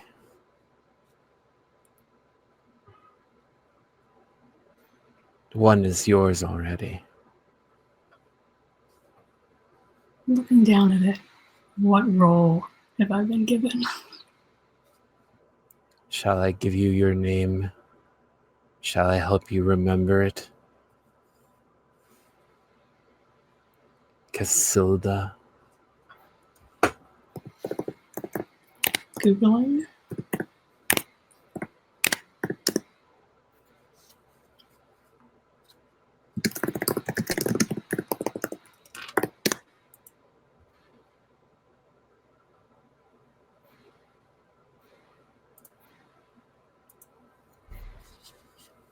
Well, that's not helpful. It is not.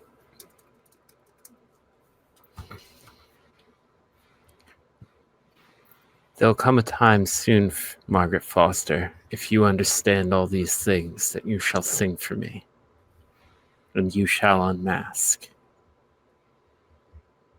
And then colors shall not fade.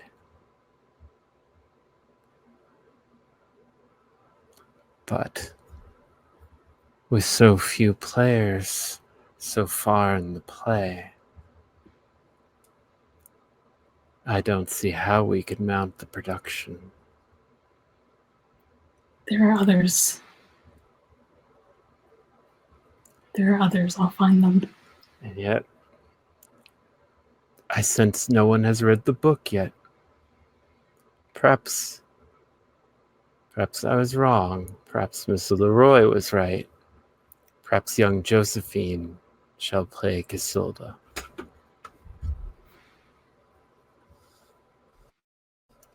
I think she looks him in the eye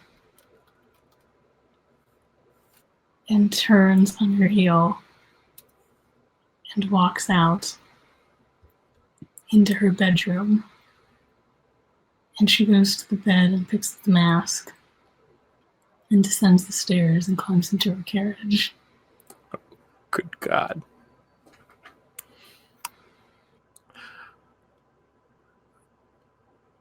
Okay. So, every person you get to read that book, not only do you get an XP, but you'll burn off a string that you owe him. Great, I owe him a lot. Oh, cool. The poor McBride room.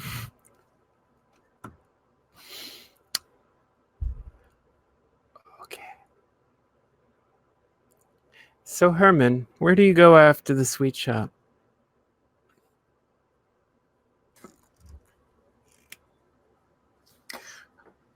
Herman is trying to pour his energy into what he spoke about with Anathema. So he heads home and goes to his father's library and sits down and starts to read through very boring law books. Because Anathema's right. He could be a public defender. Just like he wants.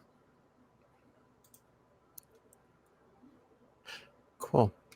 You hear a little piping voice from the corner of the room. That's new, that you're reading those books.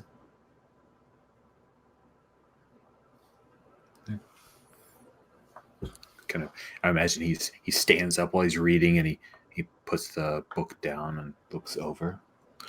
Little Josephine is standing in the corner. Hello, Josephine. Hello, Herman. Why are you here?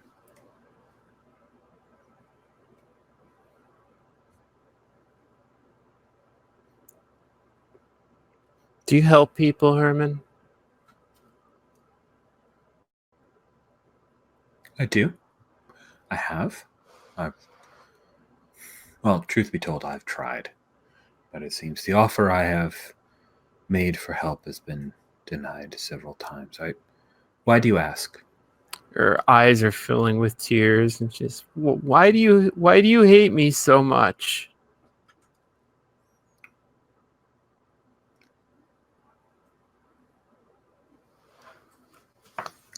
He walks over and draws the, I imagine it's one of those like double doors that kind of slide open. Mm-hmm. And he closes those two doors.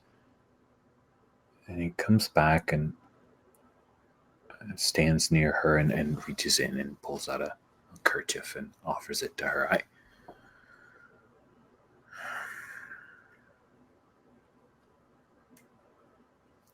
Josephine, your father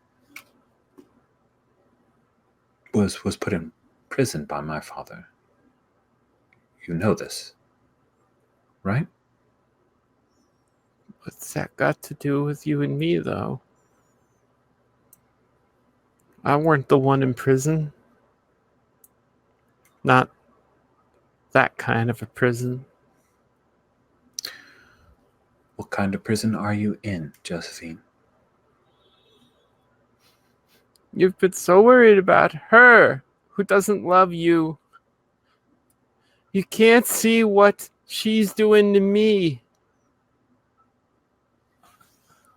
Miss Leroy, you can't see what she's doing. She wants me to do something terrible. What is it that Miss Leroy wants you to do, Josephine? She wants me to sing.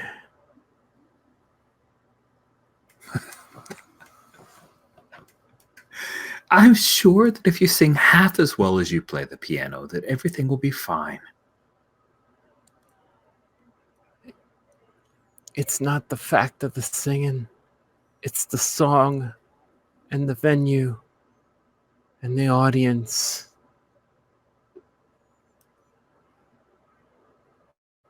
I'm very sorry. I don't follow, Josephine. Can you You've help me to seen understand? it, haven't you? You've seen the city. The city that's always in twilight. You've heard the music. You've seen the dancers. You've seen the black stars rise. Perhaps. I don't want to go there no more.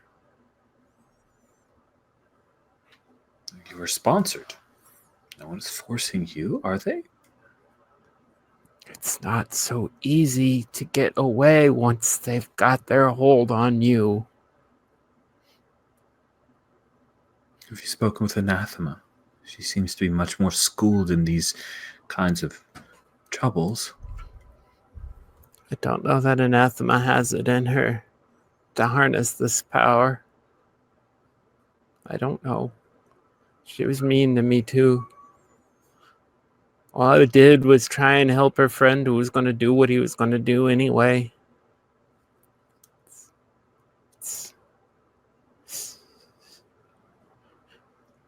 How can I help you? Where's Margaret? I don't know. She's not here, is she? No. Oh God, she's not here. No, she's likely with Jabez, being very happy. Who's that? Truth be told, I think he's a demon. I think there are far worse things than demons in this world. Or maybe not in this world. We're not of it.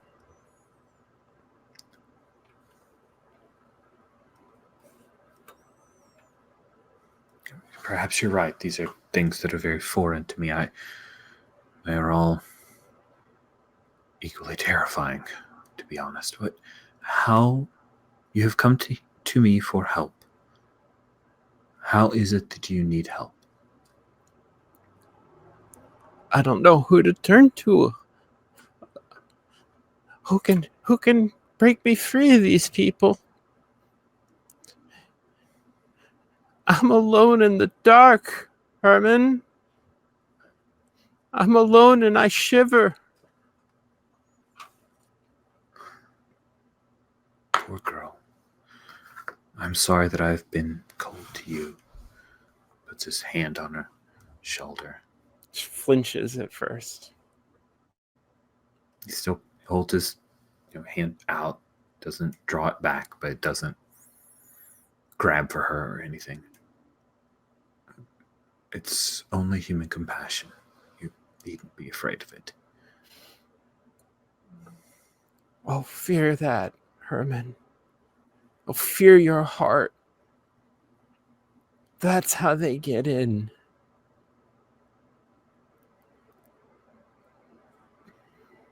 So far, they've turned a blind eye to you, Herman, but there'll come a day soon when the Harlequins will come for you. When the Harlequins came for Margaret that night, we drove them off. She tried to dance with them. I thought she was one, but we did not fall to them. Not then. She chose it, but...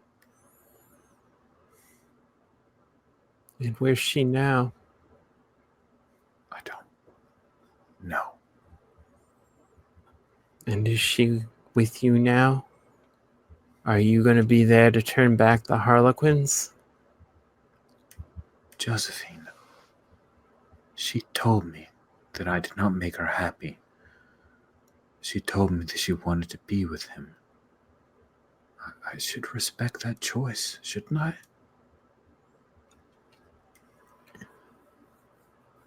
So you think that all choices are freely given, Herman Cheltenham?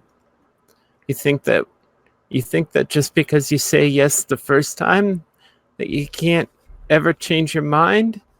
And sometimes they won't let you.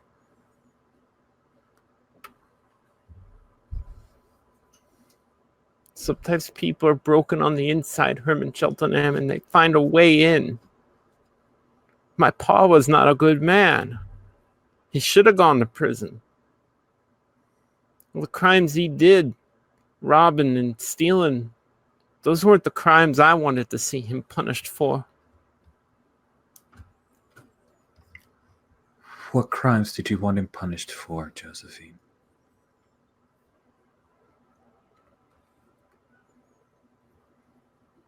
He didn't beat me every day. He had other ways to make me feel like I weren't nothing. Make me feel like I should vanish and disappear. I tried to disappear. And one day then there was Miss Leroy. She taught me how to disappear.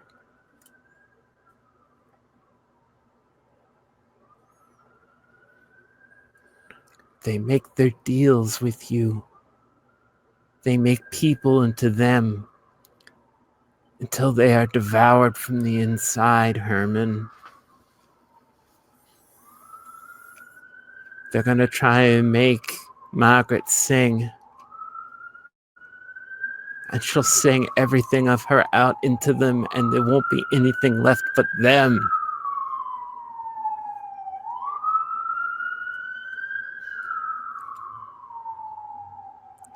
Ask Jabez what he looks like without that mask.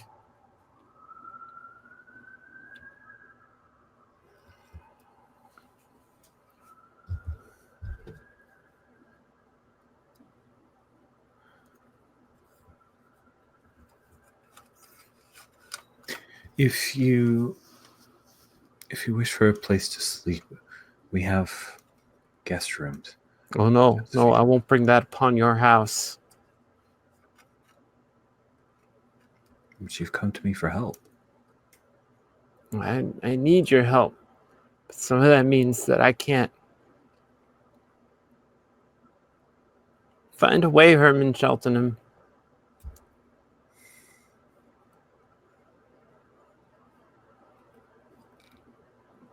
And I think when you look back up, she's gone.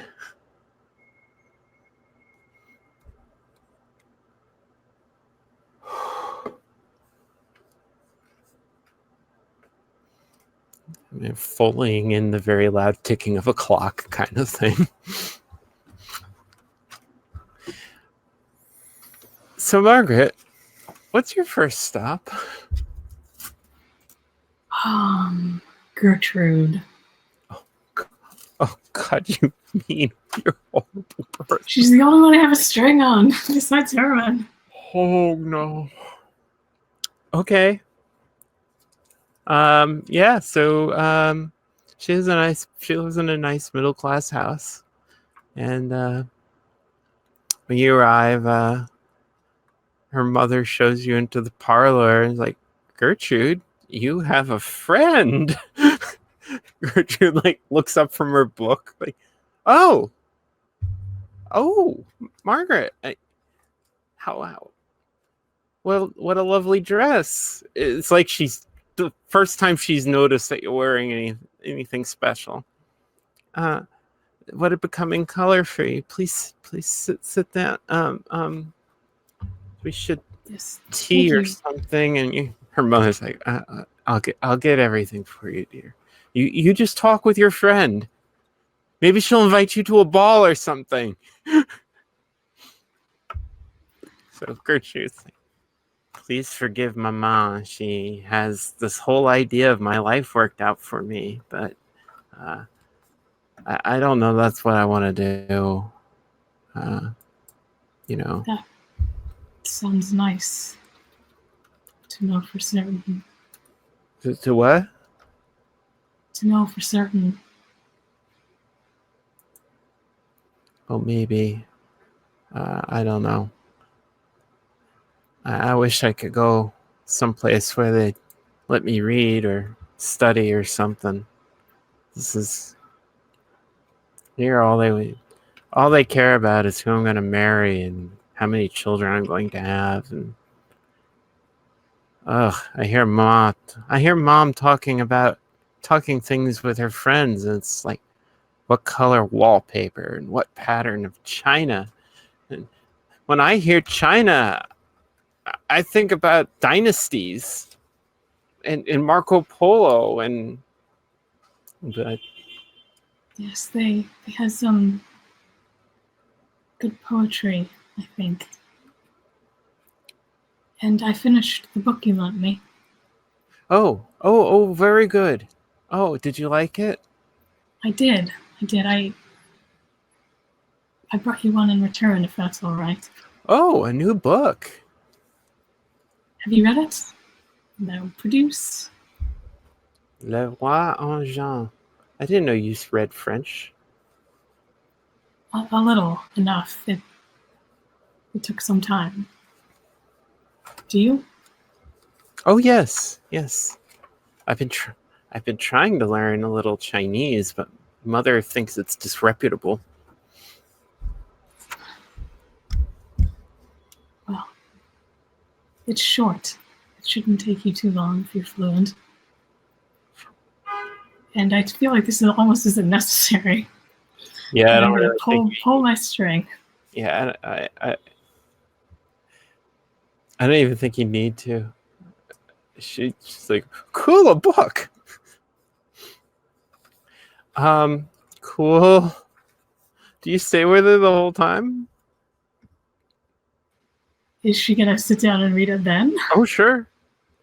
When she gets through the first act, she's like, "This is a very strange book." Yeah, I think I'll finish my cup of tea and she probably finishes the first act at the end of that. I'm just watching her face. I want to know what Yes. happens next, but I also kind of don't. It's beautiful and terrible all at once. Okay, now you pull your string. Like, okay.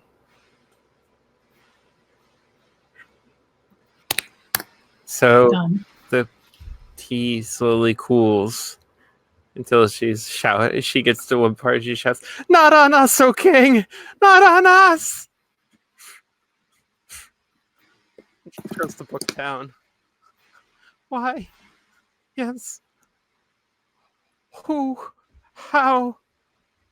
Who could write such a thing? I don't know the answer to that.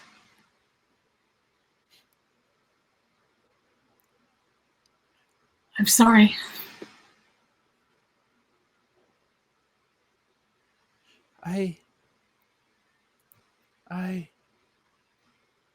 Who?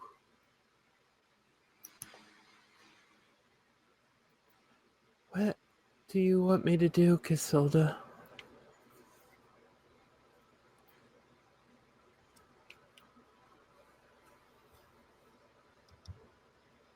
And I take the book.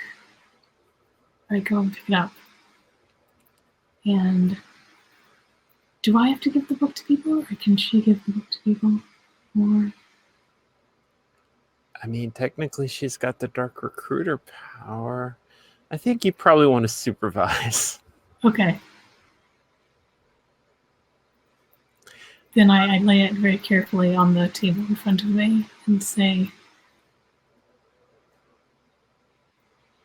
the first thing And then I stand up. Accompany me. I have an idea. Would you like to? And she goes out and says, Mama! Oh no. And her mother comes down and she's like, Mama, we must simply have a ball. We must invite everybody. Margaret will help me. She said she knows simply everybody and that they'll all come. And her mother's like, well, yes, that's a lovely idea. Well, Margaret, At my house. It has a ballroom. oh yes, your house is so lovely. I can't believe you've been able to get such a wonderful house. Yes, I'm very lucky. It almost seems as if it's bigger on the inside. And I'm thinking, if it doesn't have a ballroom, it will by the time we get back. This is a safe assumption. So cool. I'm gonna clear a string for you. That's fun. Huh.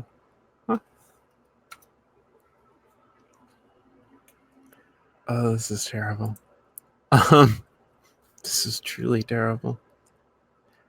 Do you want to go somewhere else? To the Pembertons. Cool. So you get to their house and you're shown into their parlor, which is kept dark, to protect the furniture and everything. And the Pembletons are there, and the Baxters, and they all kind of look at you sharply when you come into the room. You almost hear someone hissing. Oh, no. So Oscar bounds. No, actually, Elizabeth comes up. You're like, oh, Margaret, how lovely of you to drop by. And you brought Gertrude. We were just having our meeting where we discuss our church readings. Oh. May we join you? Oh, I'm afraid you have to be of the faith, but we were almost done anyway. Why? Pray take some refreshment with us. Would you like some tea? Please. Do you take it with lemon milk? Salt? A bit of milk, if you would. Oh, good.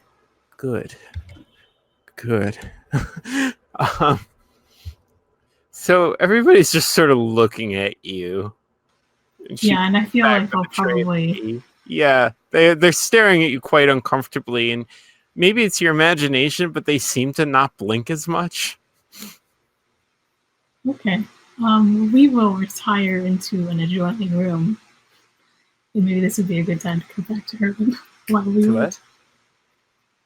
While we wait for their meeting to begin. Oh, yeah, no, they're not going to be rude. They're going to end the meeting now, and so the tea is set out, and apparently they all had little cakes, saltwater taffy, salted caramel cakes.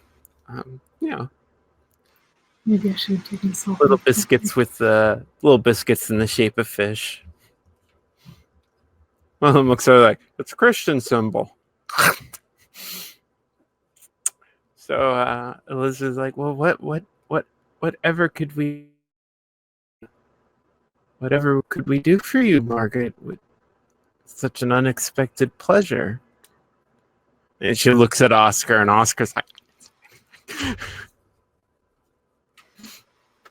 I wonder if I might speak to you in the other room.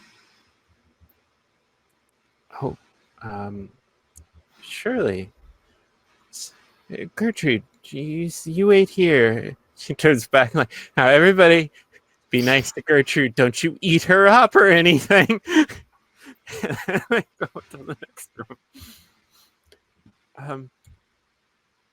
So what's so all fired important, Margaret, that you decided to come in on our private day? Oh, nothing so terribly important. Simply to issue an invitation to a ball that I'm holding, but also I wanted to apologize Whatever for.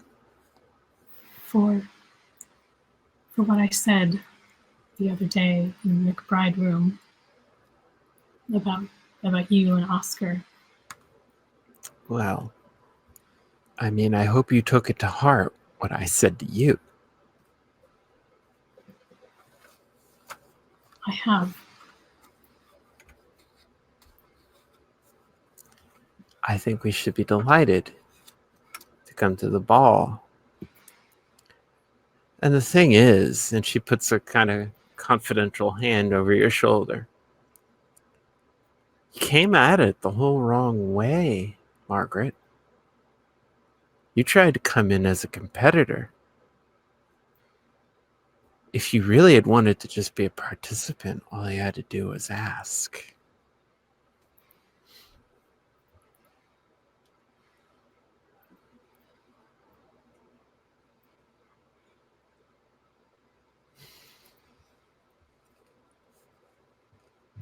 Then will you have me? I'm sorry, what was that? Then will you have me? And I think like with her arm around me to like turn my face toward her a little bit closer. Yeah, okay, roll plus hot.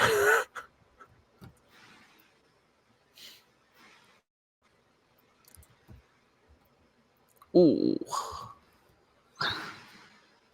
Interesting. You can't do anything without Well, you know, Margaret. without Chavez. I mean, you could give the power, right? Because It's not too late. I'll do that if you'll let me. It's on your next roll. Unless you really want it. Unless you really, really want this, and then you can ask the dark power for it. Yeah. I mean, this is like in service of... Okay. Well, she's looking at you very warmly, and all of a sudden you hear an uproar from the next room. So she's like, "Uh-oh." It's like, I told them not to. Let me just go check on this. And she opens up the door, and you see Gertrude standing up in front of them, and she's reciting from the Odyssey in Greek, and they're all clapping. Wonderful, wonderful, Gertrude. You should come and come to our reading room. I think you'd like it. That's one of the Baxters.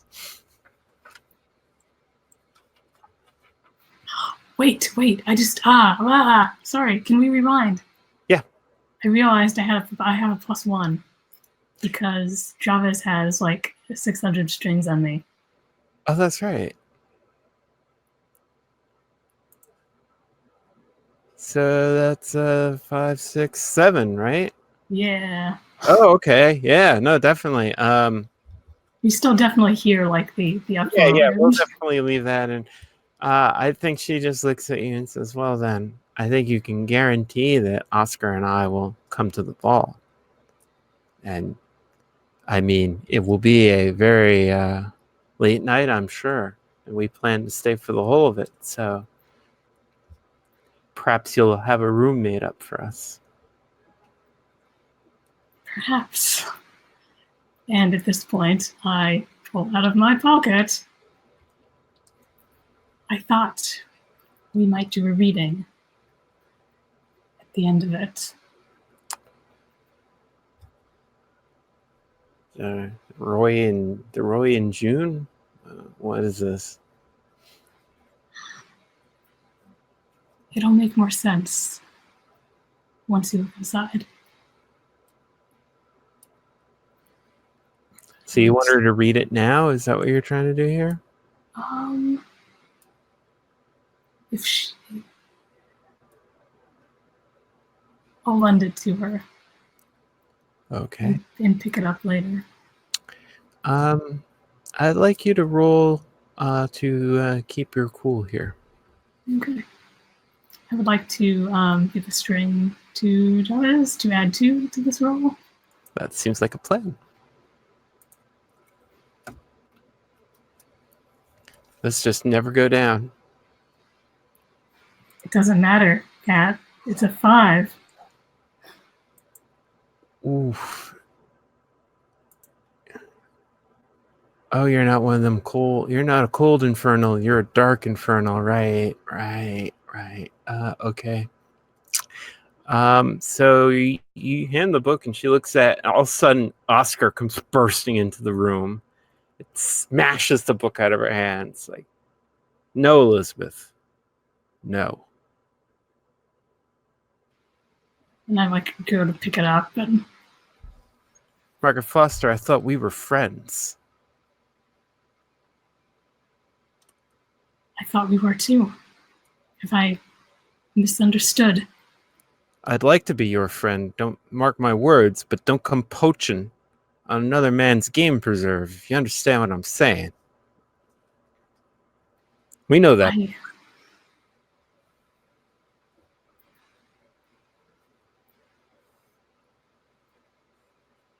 And I say to Elizabeth. No, I say to him.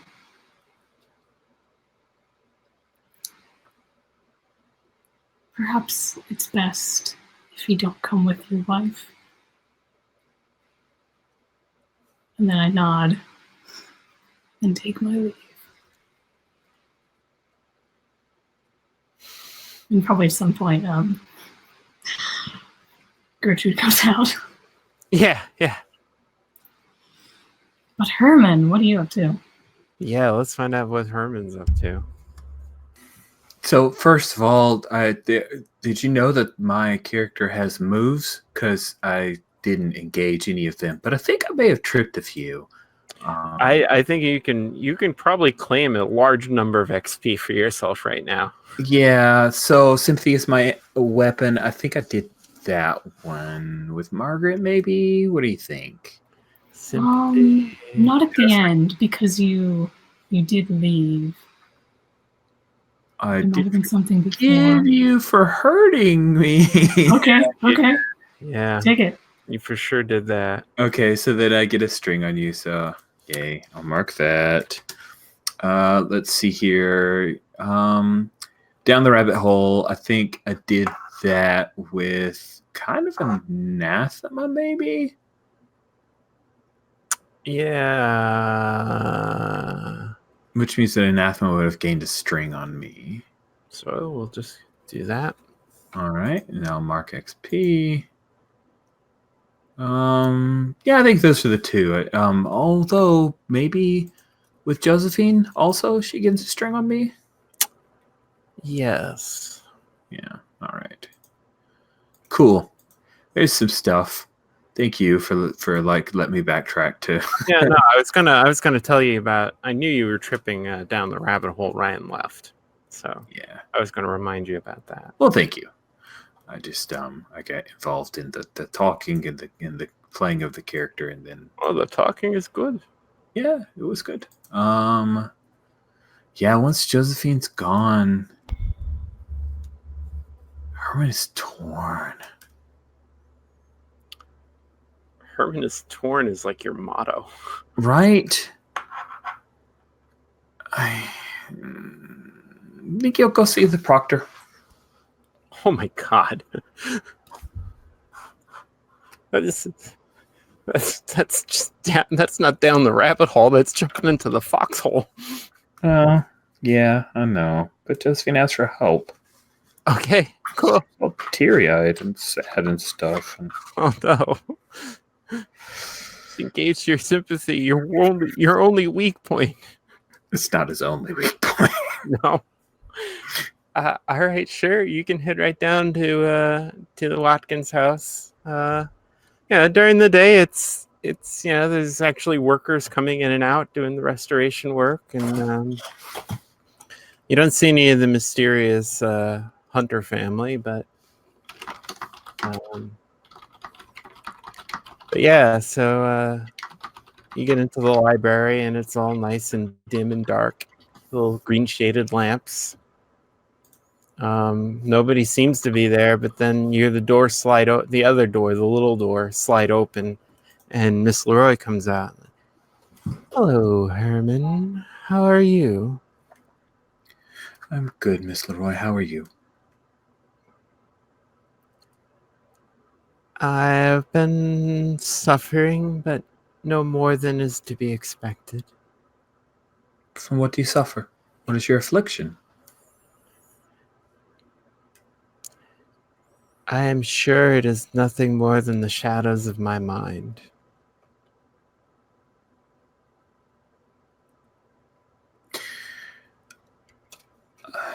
I have appreciated the many lessons that we have learned here at your book club. I don't think I've ever expressed that to you, but thank you. You are one of my most stubborn pupils, but I admire that in you.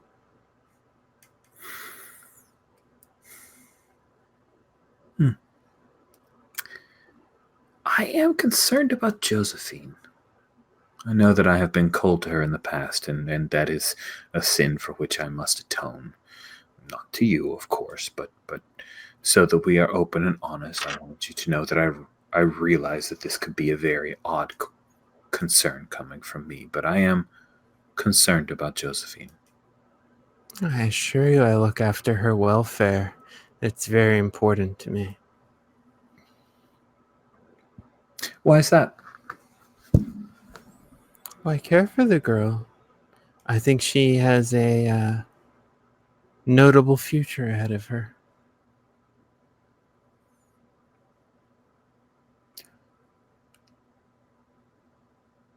Tell me about the singing. I give lessons.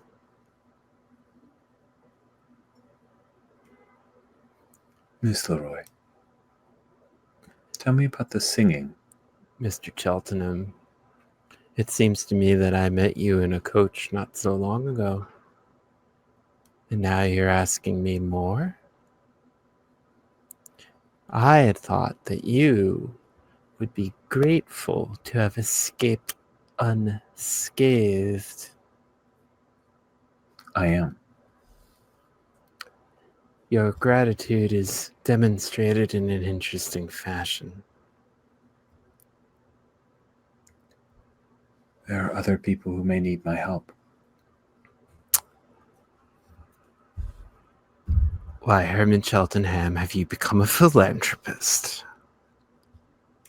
My father would not hear of such a thing. Filled with the love of your fellow man. Are you going to start spouting something about Jesus in the Christian Science reading room?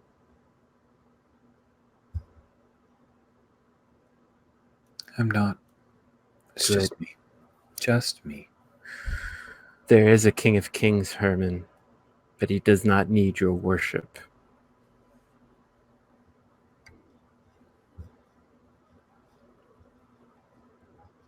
You seem to be very knowledgeable in things that are in the hidden library, the forbidden, restricted library. Not only am I concerned about Josephine, but I am also concerned about Margaret.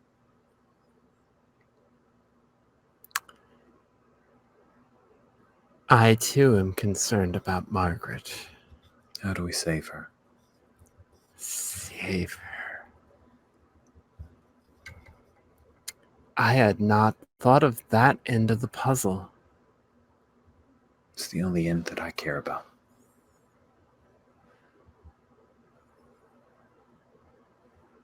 What do you call saving her? I can tell you one way to save her soul. What way is that? Plunge a knife into her heart. Out of the question.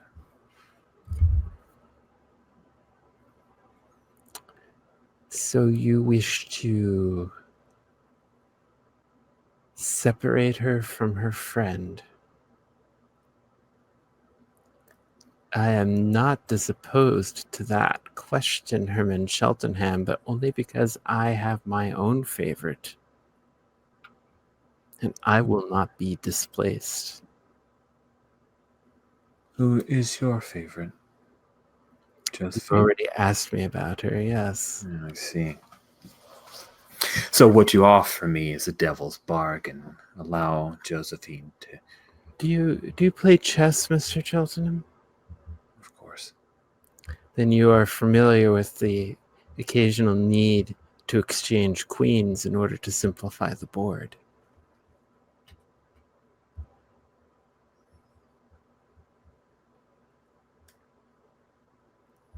I'm also aware there are many other gambits. Are you saying this is the only way? Saying a passed pawn is the most dangerous thing on a chessboard, for it can become a queen. Too true.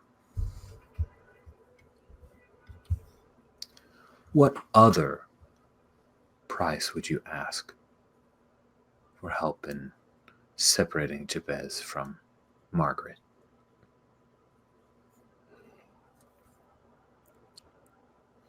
Well, Herman Cheltenham, the only way that she can truly be free of Jabez is to want to be free of Jabez. How can one who is under the sway of a demon know what is true and false? How can it even be her choice? Did you call him a demon? How tiresomely quaint. Vernacular notwithstanding, this dark power has its tendrils in the heart of a woman I care for greatly. Can you offer her what she desires? I thought that I could. She wants power and command and respect and love, and Jabez can give her that, but even more. Jabez can take away time.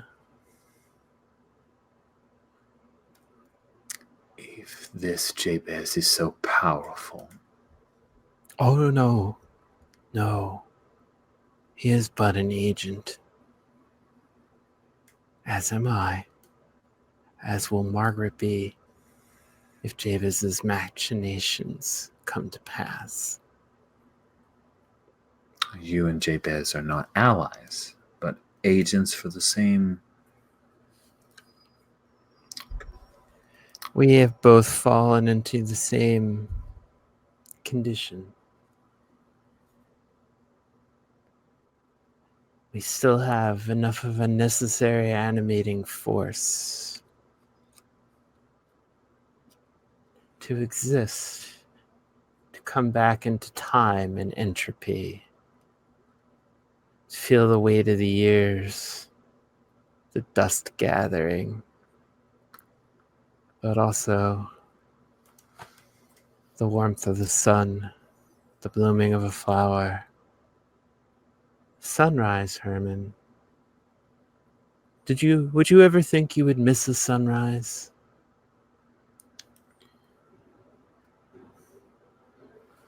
Lately, I've found the sunrise to cause my heart to ache.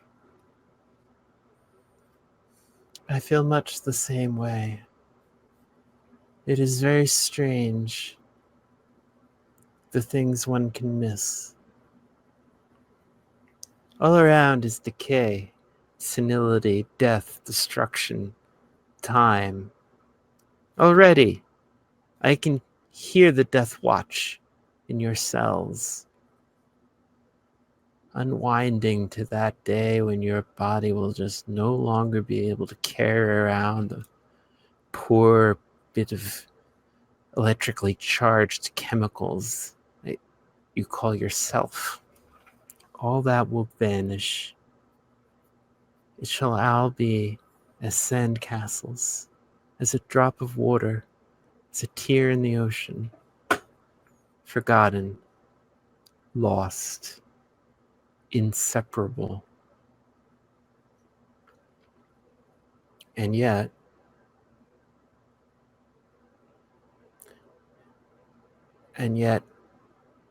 it rains.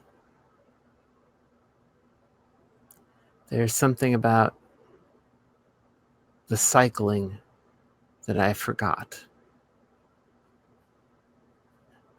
Where I live, the cycles are much colder.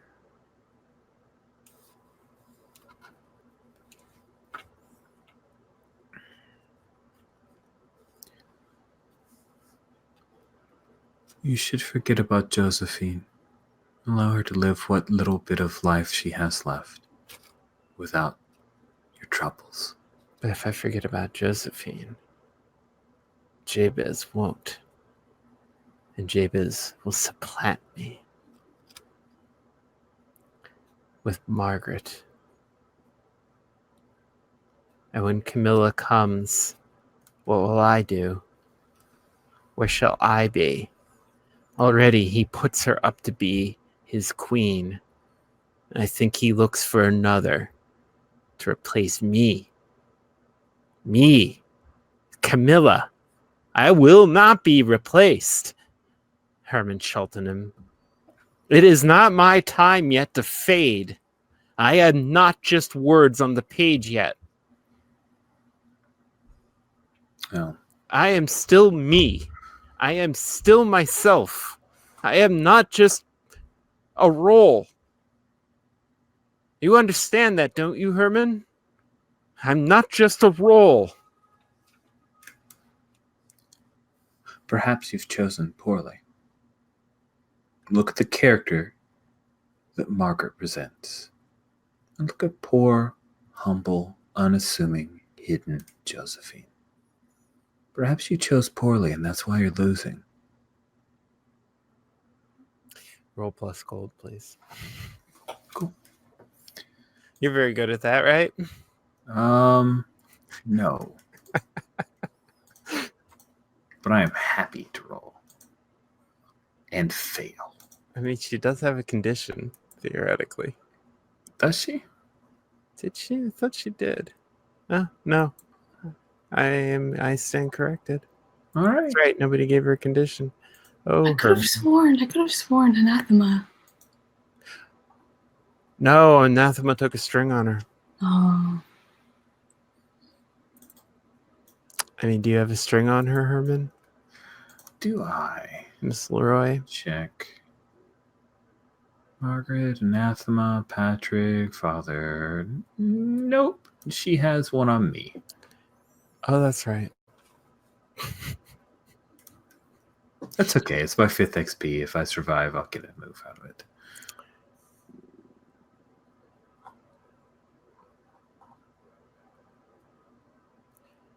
Oh, Herman.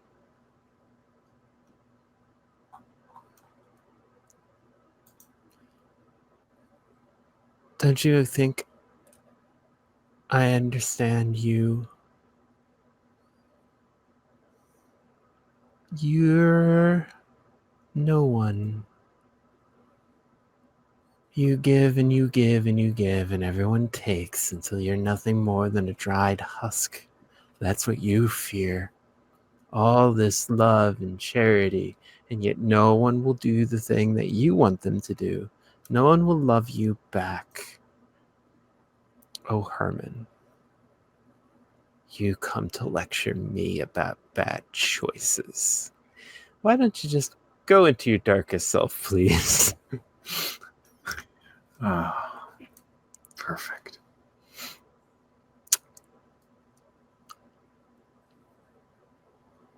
The mortal darkest self is one of the worst. I once had a mortal go like 3 sessions in their darkest self. It was truly horrible.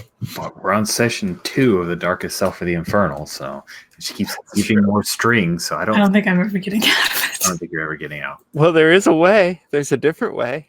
Oh, Yeah. that's true. Maybe you should go spend more time with Oscar in front company. Have you heard the good news about Dagon and Hydra? Here's our pamphlet. We're gonna hook you up to this conch shell and take a reading. Oh God. Go now, Herman, before I make you dance with me.